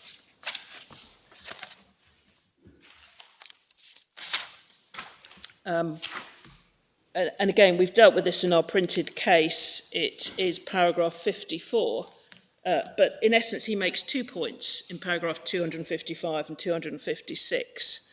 The first is to explain the position in civil proceedings, as we've already submitted. That doesn't negate the proposition that Article 6.2 applies to Section 133. And secondly, he highlights in paragraph 256 that the Strasbourg jurisprudence does not have the effect that Mr. Owen submits that it does. And this is really the equivalent of my Lord Hughes's response to Mr. Owen in the Allen case, because, and I'll give you the references in a moment, it was a very similar submission that was being raised. And what Lord Judge is saying in paragraph 256 is that the Strasbourg cases show that the reversal of the conviction doesn't carry with it an obligation to pay compensation, to which we say, true enough, we completely agree. That is what the Strasbourg cases say, but that doesn't shed light on whether whether the presumption of innocence applies. My lady, I just said I could just do this by giving you the references to the submissions before the court so that you can see it was effectively the same submission as in Allen that was being dealt with. And those references are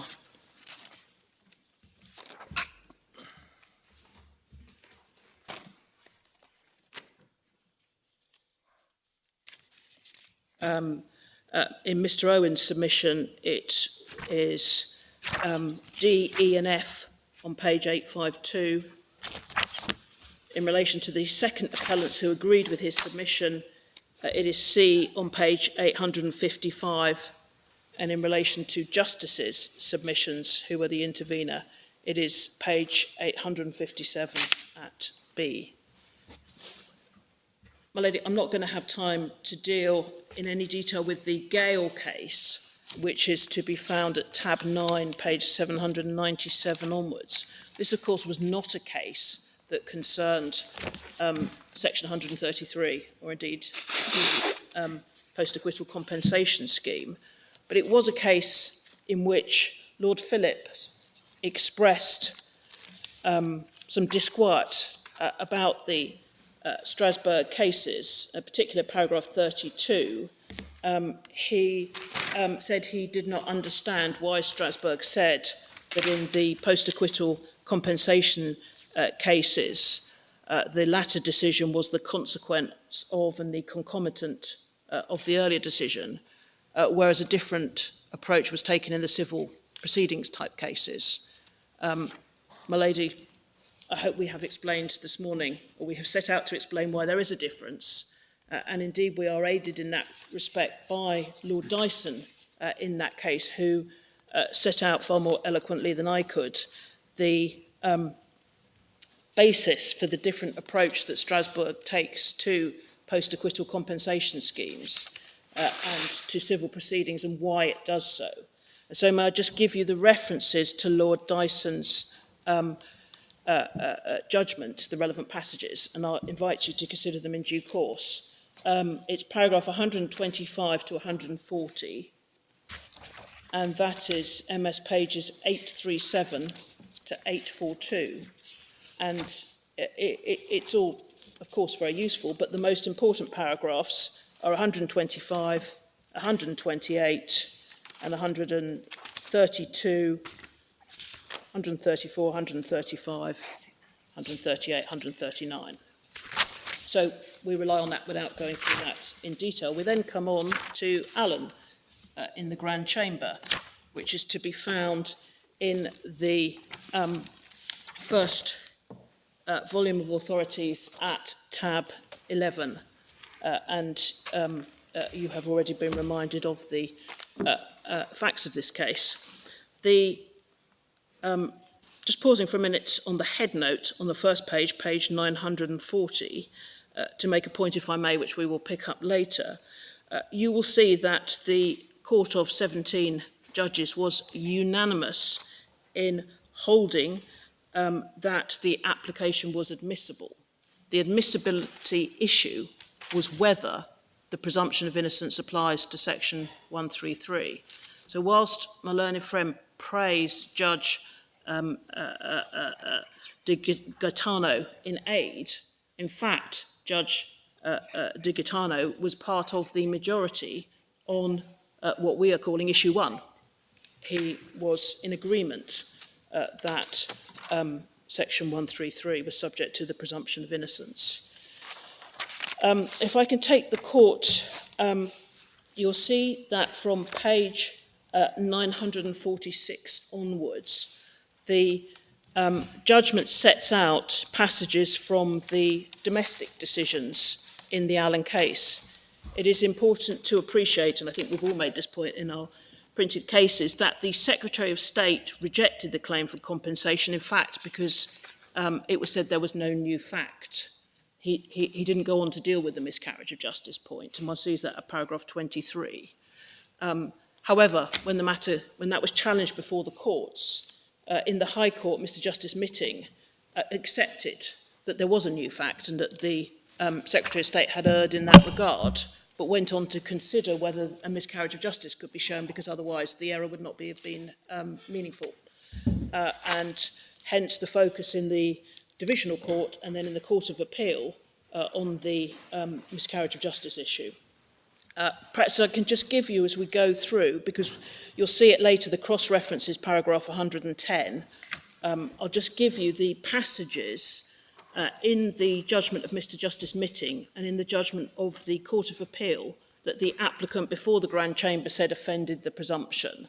And that is, firstly, if you go to paragraph 31, page 948, it is a phrase to be found towards the end of what was paragraph 44 of Mr. Justice Mitting's judgment.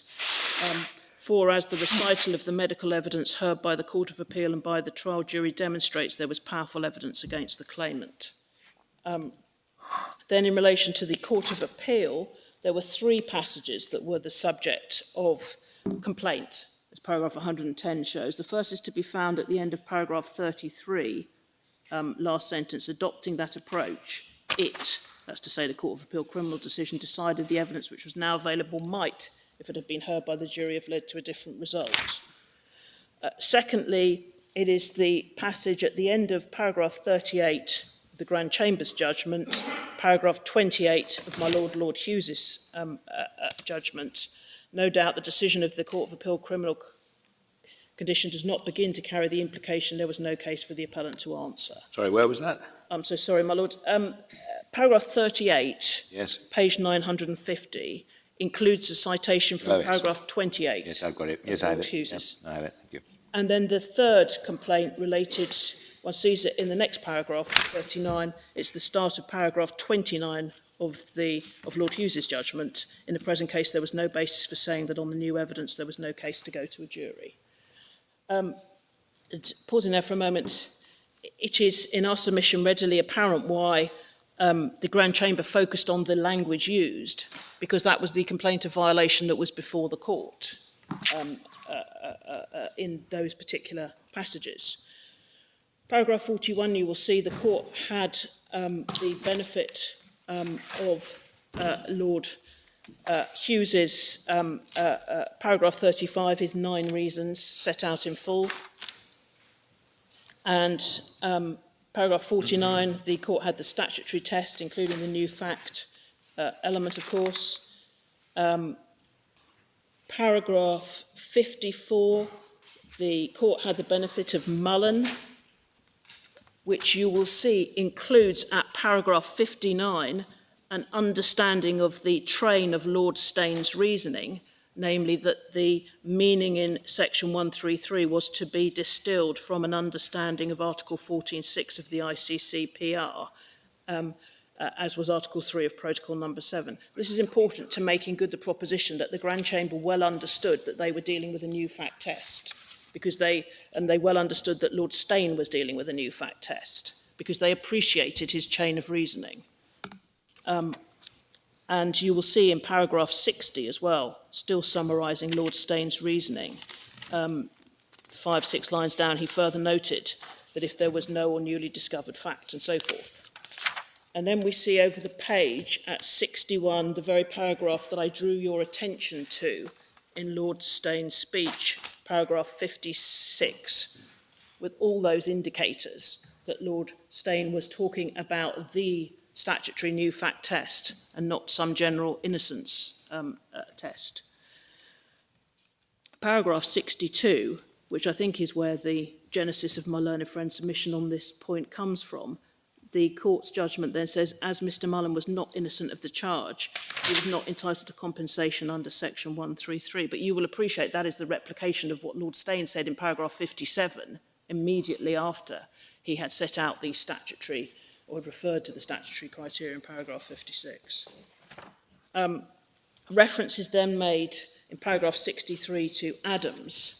My learned friend says, well, the court didn't set out in detail the reasoning in Adams, to which, my lord, we would say three things. Firstly, as you'll see when we come on to the government's submissions, the government in effect made the points that Lord Hope made in Adams, and so those points were before the court. Secondly, the court had an understanding of Adams. You see, for example, if you look back to the end of paragraph 56, there's a citation from Lord Hope in Adams. It's on a different point, but for the court to be able to produce those kind of detailed citations from the court's decision in Adams plainly shows that they were aware of it. Thirdly, my lord and my lady, and it doesn't look like I'm going to have time to deal with it. We've dealt with it in our submissions, but we commend to you the subsequent European Court admissibility decision in the Adams case, which is very much on... I'm heartened to hear, as I would have expected, Miss Rose is going to deal with it. But just to round off this particular point, there are lengthy citations in the European Court's decision in Adams from the Supreme Court in Adams. So if it is being said that somehow the judges in the Grand Chamber were unaware of that, 5 of the same judges are also in that decision, and plainly one would have expected them to pipe up and say, well, hang on a minute, we didn't understand in Allen in the Grand Chamber that that's actually what was being said in Adams. And so there is simply no basis to that submission. Paragraph 66, they do refer to WJH and Netherlands, which I mentioned because my learned friend suggests that wasn't taken into account. 69, they refer to Article 3, Protocol 7, so they're plainly aware of the new fact test. 71 and 72, they refer to the explanatory report, and my Lord Wilson mentioned paragraph 25. You'll see there set out as well paragraph 23, which, as I say, gives a rather different understanding of what a miscarriage of justice may entail. The judgment begins, paragraph 78. One sees from paragraph 80 that Mrs. Allen's complaint was based on the refusal by the High Court and the Court of Appeal, based on the reasons which gave rise to doubts about her innocence. So that, again, is why the focus was very much on the language. 82, as we have throughout accepted, and indeed based our submissions on, the court reiterated Article 6.2 does not guarantee a person charged with a criminal offence a right to compensation, lawful detention or remand.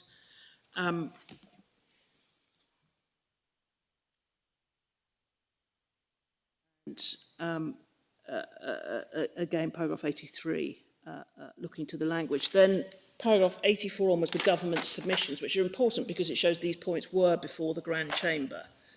And you'll see in paragraph 85 reference to Article 3, Protocol 7, reference to paragraph 17 in Sekanina, which was, as you know, Lord Hope's point in Adams, reference to WGH, JH and Netherlands.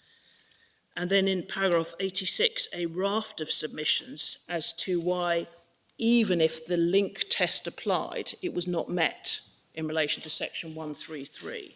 So the Grand Chamber had all those points before it. And then paragraph 87, which again is effectively the Lex Specialis submission. So all those points before the Grand Chamber, the court's reasoning, I'm going to have to summarise, but would invite the court to, of course, consider this in detail. Paragraph 92 emphasises the safeguards are practical and effective. Paragraph 94 emphasising practical and effective in relation to the presumption of innocence. Without that protection to ensure respect for the acquittal or the discontinuance, fair trial guarantees could risk becoming theoretical and illusory. What is at stake once the criminal proceedings have concluded is the person's reputation and the way in which that person is perceived by the public. And then there is a detailed consideration of a whole raft of Strasbourg case law, which paragraph 98 is grouped into a number of different areas, which compensation for detention on remand or other inconvenience caused by criminal proceedings is one such. And paragraph 99, the court continues that in a number of these cases, the court found in favour of the applicability of Article 6.2, explaining that it applied because the entitlement to costs and compensation were consequences and necessary concomitants of or a direct sequel to the conclusion of the criminal proceedings. And then referring the rest of that paragraph to the interlinkage between the two questions of criminal responsibility and the right to compensation. And then in paragraph 100, referring to the Norwegian cases. In contradistinction, paragraph 101 deals with the position in civil proceedings where the link is only created by the imputation of guilt. And then conclusion, having regard to this is 103, having regard to the aims of Article 6.2 and the approach which emerges from the case law review, the court would formulate the principle of the presumption of innocence in this context, that's to say post-acquittal compensation, as follows. The presumption of innocence means that where there has been a criminal charge and criminal proceedings have ended in an acquittal, the person who was the subject of the criminal proceedings is innocent in the eyes of the law and must be treated in a manner consistent with that innocence. And another phrase which one then sees in the subsequent authorities, the innocence of the person in question is respected. 104, whenever the question of the applicability of Article 6.2 arises in the context of subsequent proceedings, the applicant must demonstrate the existence of a link, as referred to above, between the concluded criminal proceedings and the subsequent proceedings. Such a link is likely to be present, for example, where the subsequent proceedings require examination of the outcome of the criminal proceedings, and in particular where they oblige the court to analyse the criminal judgment, to engage in a review or evaluation of the evidence in the criminal file, skipping to the end of the paragraph, or to comment on the subsisting indications of the applicant's possible guilt. Clear support there for the submissions that we have made. The 105 deals with the lex specialis. Having regard to the nature of Article 6.2 guarantee outlined above, that's to say that it must be practical and effective, that it applies to post-acquittal proceedings to protect reputation. It does not have the consequence of taking the impugned compensation proceedings outside the scope of applicability of Article 6.2 as argued by the government. Then it says there's no suggestion that Article 3 of Protocol number 7 was intended to extend to a specific situation general guarantees similar to those contained in Article 6.2. Indeed, and this is the point I made earlier, Article 7 of Protocol number 7 clarifies the provisions of the substantive articles of the protocol are to be regarded as additional articles to the Convention, and all the provisions of the Convention shall apply accordingly.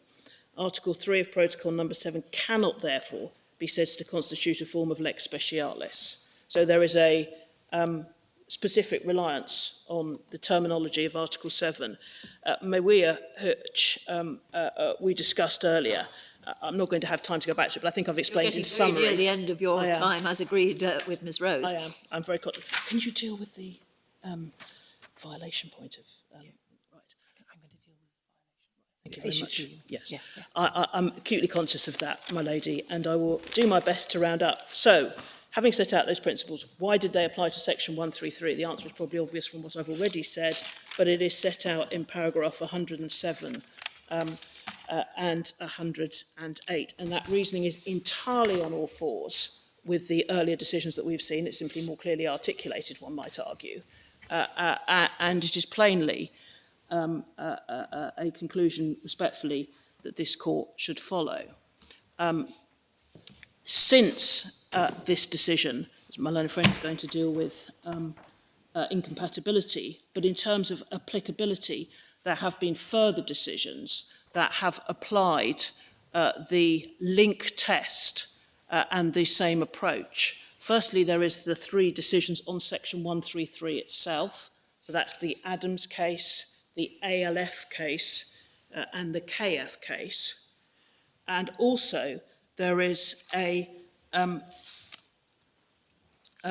decision in the bundle Rupp and Germany, which is an example of the test being applied to another post-acquittal domestic compensation scheme. It's tab 64. And in that case, it was an issue. So it is perhaps, I'm not going to take you to it, and I'm just going to give you the reference, perhaps instructive to look again. It's paragraph 62, 64 and 65, articulation of the test, application of the test. My lady, I am very conscious of the time. I just want to say one thing and one thing only, and it'll take me 1 minute, I promise, about issue 2 and incompatibility. Obviously, I've picked up as I'm going through the essence of the test, which post-Allen is to respect the innocence. We've explained why an innocence criteria would offend the test. My learned friend says new fact is a material distinction. We respectfully say it's not, and indeed, if anything, it makes the situation worse. And the reason for that is the new fact test directs the decision maker very specifically to the effect of the reasoning in the Court of Appeal Criminal Division judgment which led to the quashing of the conviction. If we remind ourselves of what is the rationale for the presumption applying in this area, it is the risk that that decision will be undermined, that it will be called into question, that the person's innocence will not be respected. So to formulate a test that all the more explicitly says, look at the reason why the Court of Appeal Criminal Division quashed the conviction, because that is what the new fact must be. It must be the ground on which the conviction was quashed. A test that says, look at the reason why this conviction was quashed and see if by that means the person can demonstrate their innocence. Then far from that saving the position and being a material distinction, it is at least as worse and arguably a greater concern, because it has all the more potential for the respect for the presumption of innocence and the person's innocence which flows from the acquittal being undermined. My lady, you have all our other points about why the new fact test is not a material distinction, and in particular that in substance, in any event, the decision maker looks at the entirety of the material in order to evaluate its significance. But I just wanted to emphasise that one particular point, and I think I better sit down now. Thank you very much. Sorry. I'm assuming in the circumstances your junior does not wish to add anything. Sorry. My lady, my lords, as Ms Williams has indicated, I'm going to focus on issues 2 and 3 in the appeal, namely whether the statutory test applicable by the amended section 133 is incompatible with Article 6.2 on the assumption that Article 6.2 applies, and finally and briefly whether the court should grant a declaration of incompatibility under section 4 if the court concludes that there is in fact an incompatibility between the statute and Article 6.2. On the first issue, we gratefully adopt the submissions of Ms Williams, and I shall say very little. In short, our submission on issue 1 is that this is an issue which has been definitively resolved by the Grand Chamber in Hallam, and which has now been applied by the Strasbourg Court in numerous subsequent decisions. There has already been an extended period of dialogue between the appellate courts in the United Kingdom, in cases such as Allen, Adams and Gale, and the Strasbourg Court in all of the cases which Ms Williams has already shown you. And in fact, in the case of Gale, there was a cri de coeur from the Supreme Court saying this is an issue on which we need a definitive resolution by the Strasbourg Court. If I can just briefly show you that. It's Authorities, Volume 1, Tab 9, page 813.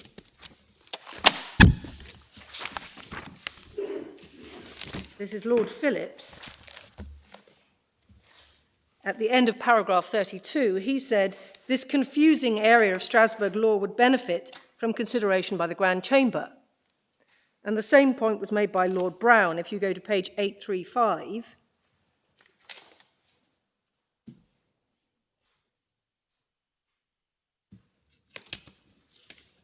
he makes exactly the same point, particularly at paragraph 117. What is surely now required is an authoritative Grand Chamber decision clarifying and rationalising this whole confusing area of the court's jurisprudence.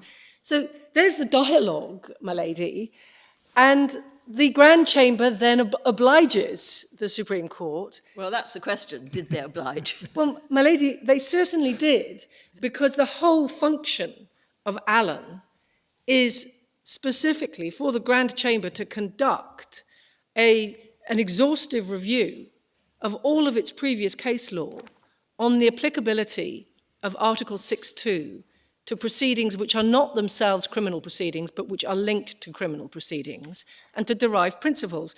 And if we just take up Allen, and the court can see, if you go, so this is back in tab 11 in volume 1, if you go to page 941, you can see the number of cases referred to in the court's judgment. And this is a truly exhaustive review of all of the previous case law in this area by the Grand Chamber, specifically addressing the concerns that have been expressed by the English appellate courts. It's also interesting that the court seems to have adopted the suggestion that was made by Lord Phillips and Lord Brown, that what in reality was going on was that 6.2 was being extended beyond a fair trial guarantee into a protection of reputation. Reputation, indeed. Absolutely, my Lord. It says so in terms at paragraph 94. Yeah. Exactly, my Lord. And, my lady, it's possible to debate the exact outer boundaries of what the court decided in Allen. But there is one thing which is not open to debate, but which is, with respect, undeniable, and that is that the decision, the ratio of the court in the Grand Chamber in Allen, after full consideration of all its preceding case law and all of the relevant domestic United Kingdom case law, the decision that was made was that an application for compensation under section 133 engaged the presumption of innocence under Article 6.2. And you can have an interesting debate about how Allen applies to civil proceedings and so on. But on that issue, the very issue which is before this court as issue 1, in my submission, there simply isn't any room for argument. It has been decided. And as Ms. Williams has already showed the court did that not only after a comprehensive view of its own jurisprudence, but also after looking in detail at the relevant English authorities, the English legislation, and the principles that underlie the circumstances in which the Court of Appeal Criminal Division will allow an appeal against conviction. All of those questions were explicitly considered. And again, as Ms. Williams has indicated, the decision in Allen is now regarded by the Strasbourg Court as the classic enunciation of the circumstances in which Article 6.2 applies after the end of criminal proceedings. And it's been cited in multiple cases thereafter. In the bundles before this court, you will see Allen cited in 9 subsequent cases, including 3 which specifically deal with Section 133. And it's not suggested by the respondent that in its decision, the European Court of Human Rights misunderstood any principle of English law, and still less that its decision is inconsistent with any principle of English law. So this is a situation in our submission where there's already been a protracted dialogue and where Strasbourg has now made its position clear on the interpretation of Article 6.2. And we submit that this is a case that falls squarely within the principle enunciated by my Lord Mance in Chester. And that's in volume 3 of the authorities bundle, tab 28, and it's paragraph 27, which is at page 1620.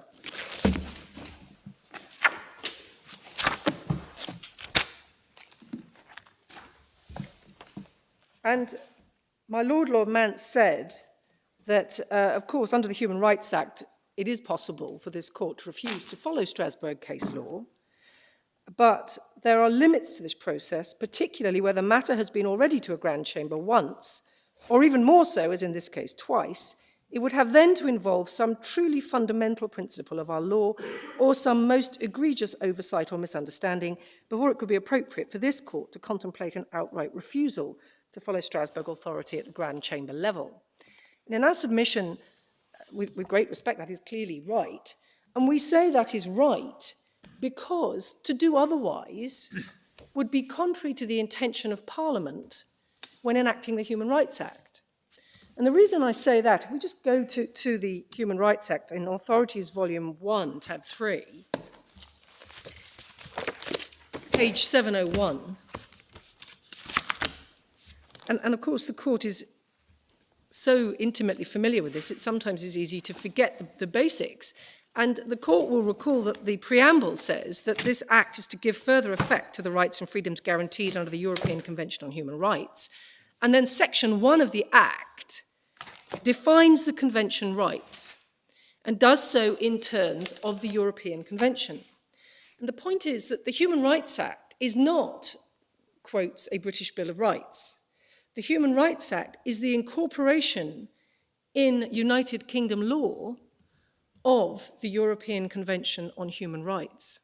And that is a different thing. And as this court is very well aware, there have been occasions when it's been suggested by the government that they might want to change that position, but they haven't changed that position. And in my submission, it would be inconsistent with the intention of Parliament if you had a position where the ambit of Article 6.2, and this is the substantive ambit of the provision itself, it's not a question of proportionality or margin of appreciation, the substantive interpretation of Article 6.2 as definitively pronounced upon by the Grand Chamber in Strasbourg was different in every other Council of Europe country from how it was in the United Kingdom. We submit that is inconsistent with the intention of Parliament, it's inconsistent with Chester, and is simply not a course which is, with respect, now open to this court. So that's what I wanted to say about applicability. That then brings me to issue 2, and the question, assuming that Article 6.2 applies to an application of this type, whether the statutory test under Section 133, as it has now been amended, is incompatible with the presumption of innocence under 6.2.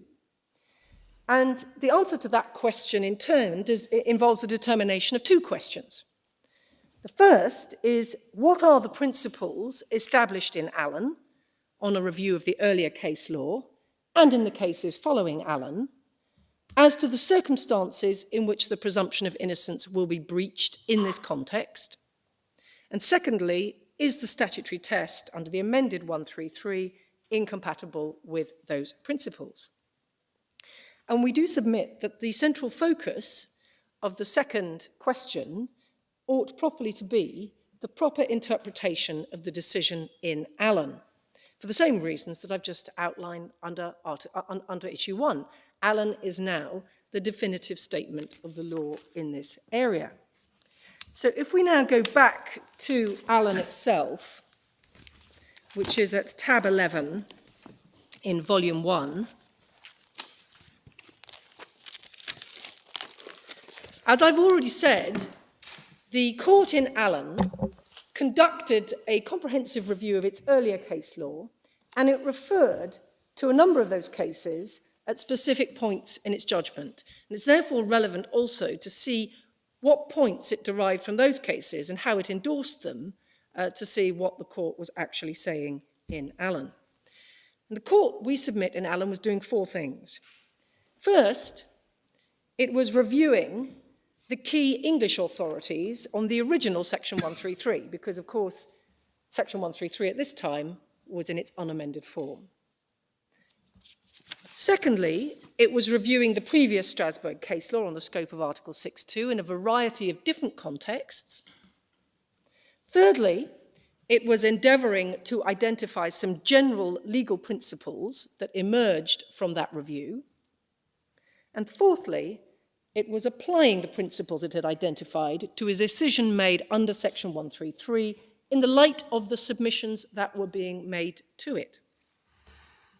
Now, as this court will have seen, particularly from the printed case of the respondent, there's a dissent in Hallam from the Maltese judge, Judge de Gaetano, and he dissents in somewhat trenchant terms. Is it a dissent?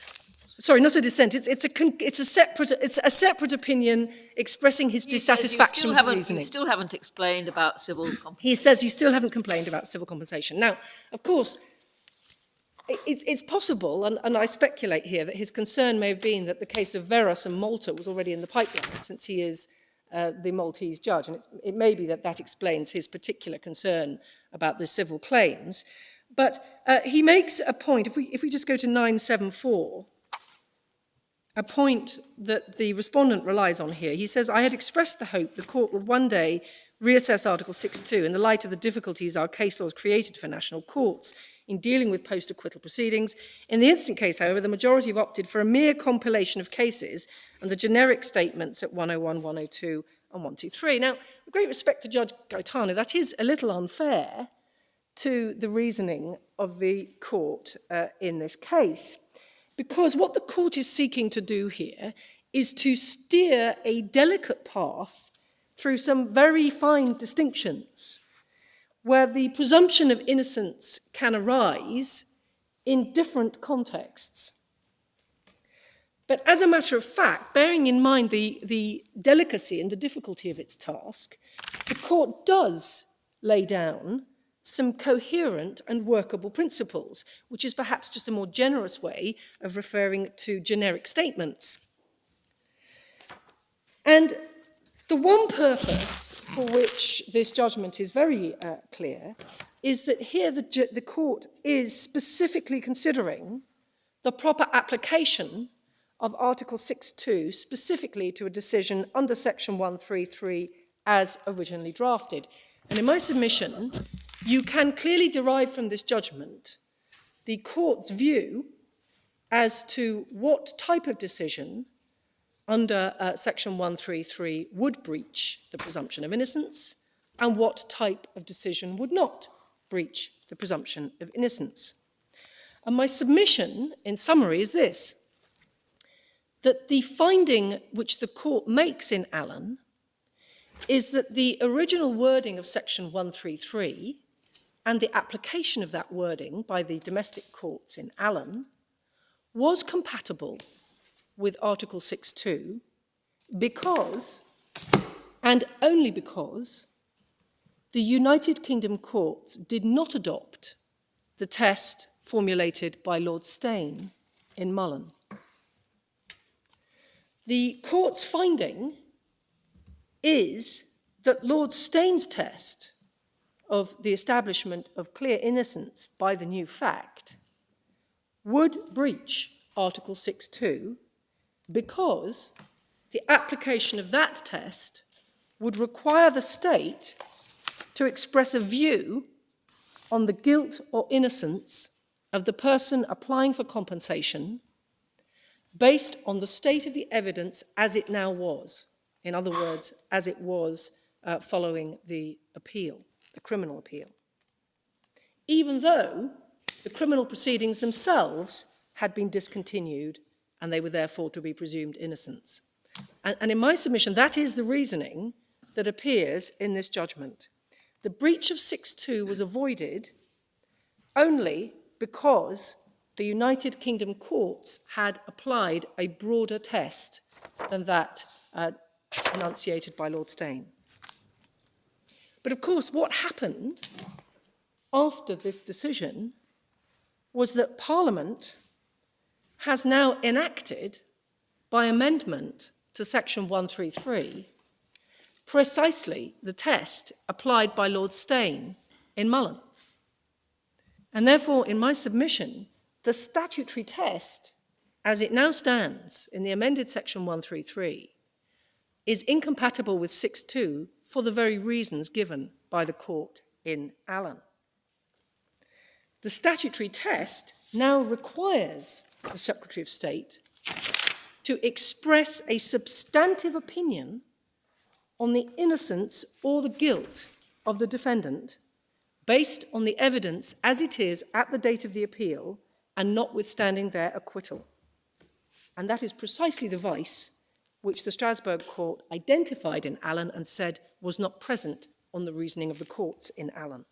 As a matter of interest, maybe you can't tell us, but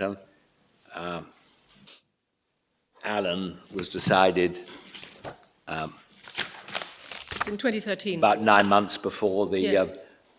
new statutory test was introduced. Yes. Is there any sign of consciousness of the point you just made in Hansard, the period up to the introduction of the change, possibly not in Hansard, but possibly in some explanatory note or anything like that might be admissible? I'm getting nods, but whether they are admissible nods, I cannot say, but I will discuss it with Mr. Stanbury of the short adjournment. And if there are any admissible sources, we'll endeavour to produce them for tomorrow. Well, I mean, But obviously one's curiosity extends. as you would wider than expect, admissibility. there was some consciousness. It's all set out in the justice intervention. Yes. Yeah, no, But it's apparent. Lord Wilson says the answer to that is in the justice intervention. Right, in which I'm case- very grateful. And now, I just want to start, before the short adjournment, going to the key passages in Allen, which in my submission make good the points that I've just outlined to the court. So if we go to tab 11, and it starts at 940, first of all, some of this you've already been shown by Ms. Williams, and I'll take it very quickly. At 953, you have, at paragraphs 47 to 48, the relevant principles on which the Court of Appeal Criminal Division quashes a conviction. And the Strasbourg Court is very aware of the fact that when it quashes a conviction, the English Court of Appeal is only asking whether the conviction is unsafe. It's not asking whether the defendant is guilty or innocent, and that's a point that's specifically emphasised. Then at paragraph 49, you see the original text of section 133. Then if we go to paragraph 52, right down to 62, there is the detailed discussion of Mullen. And we submit it is striking the level of detail into which the court goes when considering the differing approaches to miscarriage of justice in Mullen, and particularly to the test applied by Lord Steyne. And if you go in particular to paragraph 60 at page 956, you see that Lord Steyne turned to examine the interpretation of Article 14.6 on its own terms, and they make various points about what he said there, and then he therefore concluded there was no overarching purpose of compensating all who were wrongly convicted. The fundamental right under 14.6 was unquestionably narrowly circumscribed. He continued, the requirement that the new or newly discovered fact must show conclusively or beyond reasonable doubt, in the language of 133, that there's been a miscarriage of justice is important. It filters out cases where it's only established that there may have been a wrongful conviction, and then also cases where it's only probable there's been a wrongful conviction, and then at the last sentence, while accepting in other contexts a miscarriage of justice is capable of bearing a narrow or wider meaning, the only relevant context points to a narrow interpretation, viz., the case where innocence is demonstrated. And then they set out his conclusion at 61, which was read to you by Miss Williams. The point I make here is that the court here is expressly quoting Lord Steyne, making it clear that his clear innocence test is based on the new fact establishing innocence. It's not, as the Court of Appeal in this case referred to it, a question of innocence in general. The whole focus of Lord Steyne's test was on the new fact establishing innocence.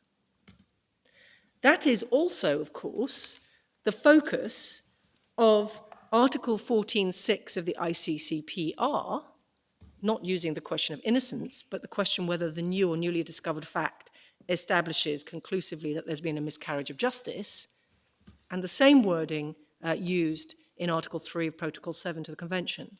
So in all three of the sources that the court is considering, when it's looking at the question of whether there is any clear innocence test and whether that would breach Article 6.2, in all of those contexts, the question is only whether the new fact establishes innocence, not whether innocence is established by other material. So then, leaving that point, if we go on to paragraph 63, the court notes the different approaches in Adams, but doesn't set them out in detail.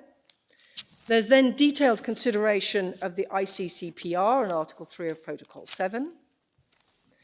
And just looking at the explanatory report, the explanatory report is important because it was one of the main planks of Lord Staines's clear innocence test.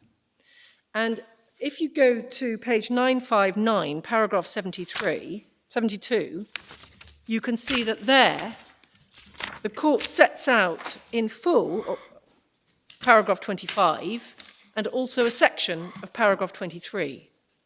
And if you look at what is said about paragraph 25, or if you look first at 23, again you can see that the focus is on the new or newly discovered fact, whether that shows conclusively there's been a miscarriage of justice. And then at 25, halfway down, what is said is the intention is states would be obliged to compensate persons only in clear cases of miscarriage of justice in the sense that there would be acknowledgement that the person concerned was clearly innocent. The article is not intended to give a right of compensation where all the preconditions are not satisfied, for example, where an appellate court had quashed a conviction because it had discovered some fact which introduced a reasonable doubt as to the guilt of the accused and which had been overlooked by the trial judge.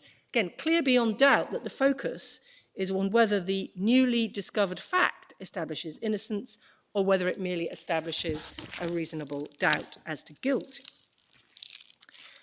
Then we come to the nature of the submissions, and this, it's already been pointed out to you by Ms. Williams, that the focus here was on the reasoning of the national courts. That's at paragraph 80, and that explains the focus of the court here on the language used in the decisions of the national courts. Then we come to the court's reasoning, and on admissibility, the key paragraph is 94. And here at 94, we see the rationale of applying Article 6.2 to these post-criminal proceedings. And this is the point my Lord Reid referred to concerning the protection of reputation.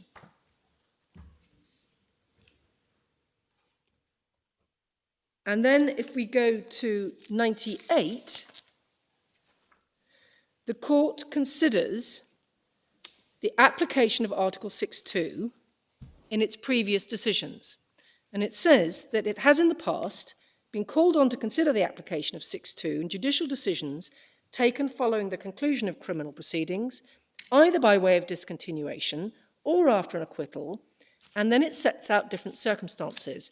And just before we break, my lady, can I flag what is said at little b?